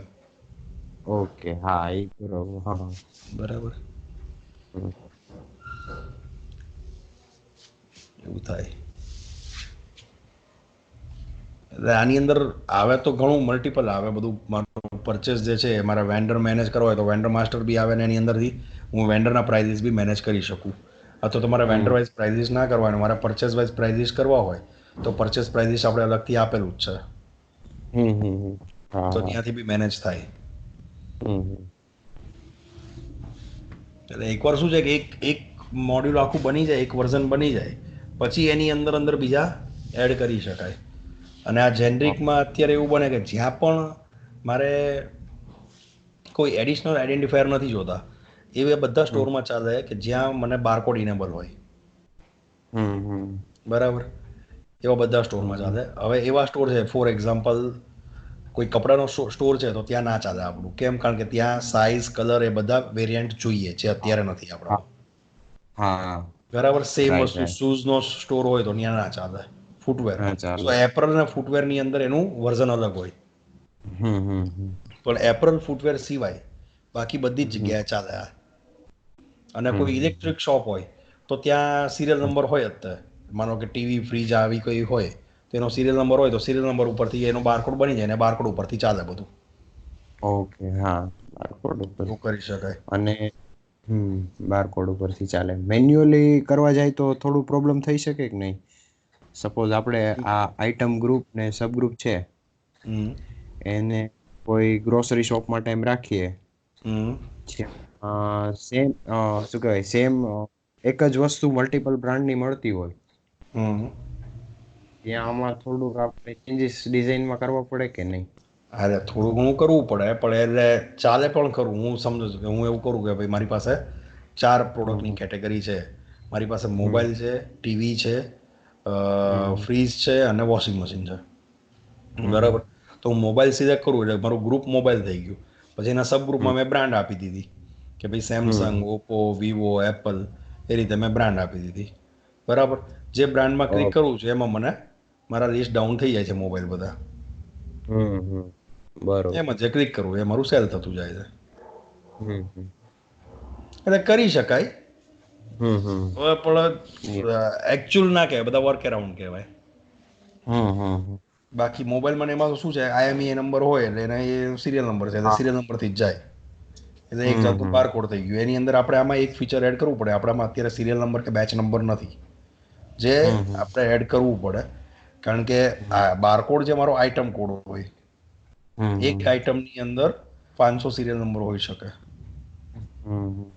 એટલે કઈ સિરિયલ નંબરનો આઈટમ ગયો એ મારે લેવું પડે. પણ એ બધા કેવું છે કે બધા એકવાર આપણું બેઝ વર્ઝન રેડી થઈ જાય ને પછી એના ઉપર આ બધા અપગ્રેડ લાગી શકે સારી રીતે. પણ જ્યાં સુધી બેઝ રેડી ના થાય ત્યાં સુધી બધા અપગ્રેડ ના લાગે. એટલે હું અત્યારે એવું જ વિચારતો, મારે આજે જીગર જોડે બી વાત થઈ હતી કે આ વર્ઝનનું બિઝનેસ લોજિક છે એ આખું આપણે જાવા સાઈડ રાખીએ અને ફ્રન્ટ એન્ડ છે ને એ એન્ડ્રોઈડ બનાવીએ. ઓકે, કારણ કે તો આપણને બંનેમાં ચાલશે. બધી વેબ APIs આમાં કરીએ, સો બિઝનેસ લોજિક બધું આમાં લખીએ. તારે વાત થઈ હતી પેલા આના રિલેટેડ કઈ? ના, આજે મારા જીગરની વાત જ નથી. ઓકે, અમારા સાંજે વાત થઈ હતી આના રિલેટેડ, એટલે મેં કીધું સારું પછી આપણે ફર્ધર ડિસ્કસ કરશું. પણ આ વિચાર મને આવ્યો તો ત્યારે આપણે પેલું એન્ડ્રોઈડ CPU જોયું ને, એમાં કારણ કે હવે ધીમે ધીમે કેવું છે, આ બધા સ્ટોર ઉપર મારે જ એક હતો એવું જ ચાલે. સિનારીઓ આવ્યો હતો કે મને એરપોર્ટ પર કિયોસ છે મારું અને ત્યાં જોઈએ છે, પણ ત્યાં લોકો અમને પેલું ના આપે, જગ્યા બહુ નાની હોય અને સિસ્ટમ મૂકવાની જગ્યા ના હોય કે તો મને ટેપ પર હોય તો મને આપો POS એમ. બરાબર. બરાબર, અને આ લોકો પાસે ઘણી વાર એવું છે કે પેલું પ્લગ બી ના ખેંચવા દે ત્યાં. બરાબર. પ્લગ ના હોય તો લેપટોપ કે ડેસ્કટોપ લઈને મૂકું તો પ્લગ તો હોવો જોઈએ ને. મને ટેબ્લેટ પર જ આપો, પ્લગ નથી મારી પાસે ત્યાંથી એમ. એટલે આપણે આનું જે આ તો બેઝ વર્ઝન આપણે કહીએ છીએ કે એકવાર ઈ રેડી થઈ જાય પછી આપણે આમાં બીજું કાંઈ જે બી એડિશનલ રિક્વાયરમેન્ટ હોય એ પ્રમાણે એડ કરી શકીએ. તો બેઝ જો કહીએ તો આપણે આનું જ રેપ્લિકા બનાવીએ તો ઇટ્સ અ બેઝ ઓનલી ને. આઈ મીન અત્યારની જે પીઓએસ છે આ જે તે ડેમો આપ્યો અત્યારે. હા, મેં જે ડેમો આપ્યો જે આપણે ઓલરેડી બનાવી દીધું છે. હા હા બરાબર. મારી ઈચ્છા એવી છે કે આપણે જે બનાવીએ એઝ પર વાયર ફ્રેમ, કારણ કે જે બનેલું છે એને ફરીથી બનાવો તો એ આપણને કોઈ વેલ્યુ એડ નથી કરવાનું. એ આપણું એડિશનલ એફર્ટ છે જેમાં આપણને આઉટપુટ કંઈ નથી મળવાનું. બરાબર. આપણે જે બનાવવું છે ને જે જોઈએ છે એવું જોઈએ છે કે ભાઈ મારી પાસે બધું રેડી થઈ ગયું as per wire frame. As per wire frame છે એ આપણું બેઝ વર્ઝન થશે, નહીં કે જે અત્યારે બનેલું છે. એટલે એઝ પર વાયર ફ્રેમ તો કેસ તો એમાં ખાલી લોયલ્ટી પ્રોગ્રામ સિવાય હવે બીજું શું બાકી છે? ના, છે વાયર ફ્રેમ છે બીજું. Okay okay okay. વાયર ફ્રેમમાં આખું આઇટમ મેપિંગ ને આઉટલેટ વાઇઝ આઇટમ મેપિંગ પણ છે, અને એનું લોયલ્ટી વાળું છે, મલ્ટી પેમેન્ટ મોડ છે, આખું ટેબલ મેનેજમેન્ટ છે, એડવાન્સ બુકિંગ ને એ બધું છે. Okay okay. રેસ્ટોરન્ટમાં મારે એડવાન્સ બુકિંગ કરવું હોય, ટેબલ બુકિંગ કરવું હોય તો એની ડિટેલ્સ છે બધી. Okay okay. એ રીતે છે. ડે ક્રૂઝ ને પેટી કેસ ને એક્સપેન્સ ને એ બધું છે. Okay okay. આ ડિઝાઇન જોતો હતો ને તો એમાં એડવાન્સ ટેબલ બુકિંગમાં ઇનવોઇસ નંબરની ફિલ્ડ હતી. તો ઈ જ્યારે આપણે ટેબલ બુકિંગ કરતા હોય તો મે બી ઇનવોઇસ નંબર નહીં હોય કે આપણે ત્યારે ઇનવોઇસ નંબર જનરેટ કરાવી લેવાનો પછી ટેબલ બુક કરવાનું. હા, આપણે એક ઇનવોઇસ નંબર જનરેટ કરવો પડે. એ શેના માટે મેં એવું રાખેલું છે કે ઘણીવાર છે ને હું ટેબલ બુકિંગનો ચાર્જ દઉં છું અમુક રેસ્ટોરન્ટ. તમે એમ કહો કે ટેબલ બુકિંગ કરવું છે તો કે હા સર થઈ જશે, 50 રૂપિયા ચાર્જ છે. ઓકે. બરાબર. હવે 50 રૂપિયા ચાર્જ આપીશ તમારો ઇનવોઇસ તો જનરેટ થયો. અને માનો કે કોઈ ચાર્જ નથી લેતું તો ઇનવોઇસ જનરેટ તો બી મારો થશે, જે મારી એક લાઈન આવશે ટેબલ બુકિંગની ₹0 બરાબર છે. અને એના બેઝ પર તો મને ખબર પડશે કે આનું મેપ થશે. હવે એ ટેબલ પર જેટલા બી આઇટમ્સ જશે, જ્યારે બી એ લોકો ઓનબોર્ડ આવશે અને પછી જેટલી બી આઇટમ જશે એ બધું મારા સેમ ટેબલ જોડે લિંક છે. એટલા માટે. બરાબર. એટલે એવું હતું એકવાર છે ને વાયર ફ્રેમ આ મેં જે સમજાયું એ આખું આપણું એઝ ઇઝ બનેલું છે એ છે. બરાબર. હવે એના ઉપરથી તમે એકવાર એને તો ગો થ્રુ કરો કે એના ઉપર તમારે જે બી રમવું એ રમો. બરાબર છે. એ આપણને આપણા રેફરન્સ માટે છે.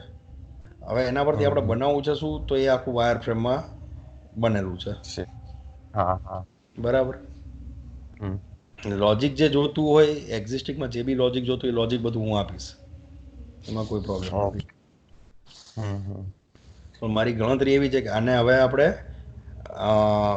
જે લોજિક લખીએ ને એ બધું જાવામાં વેબ એપીઆઈઝમાં લખીએ અને ફ્રન્ટ એન્ડ જે બનાવીએ ને એ એન્ડ્રોઈડ પર બનાવીએ, ડેસ્કટોપ પર નહીં.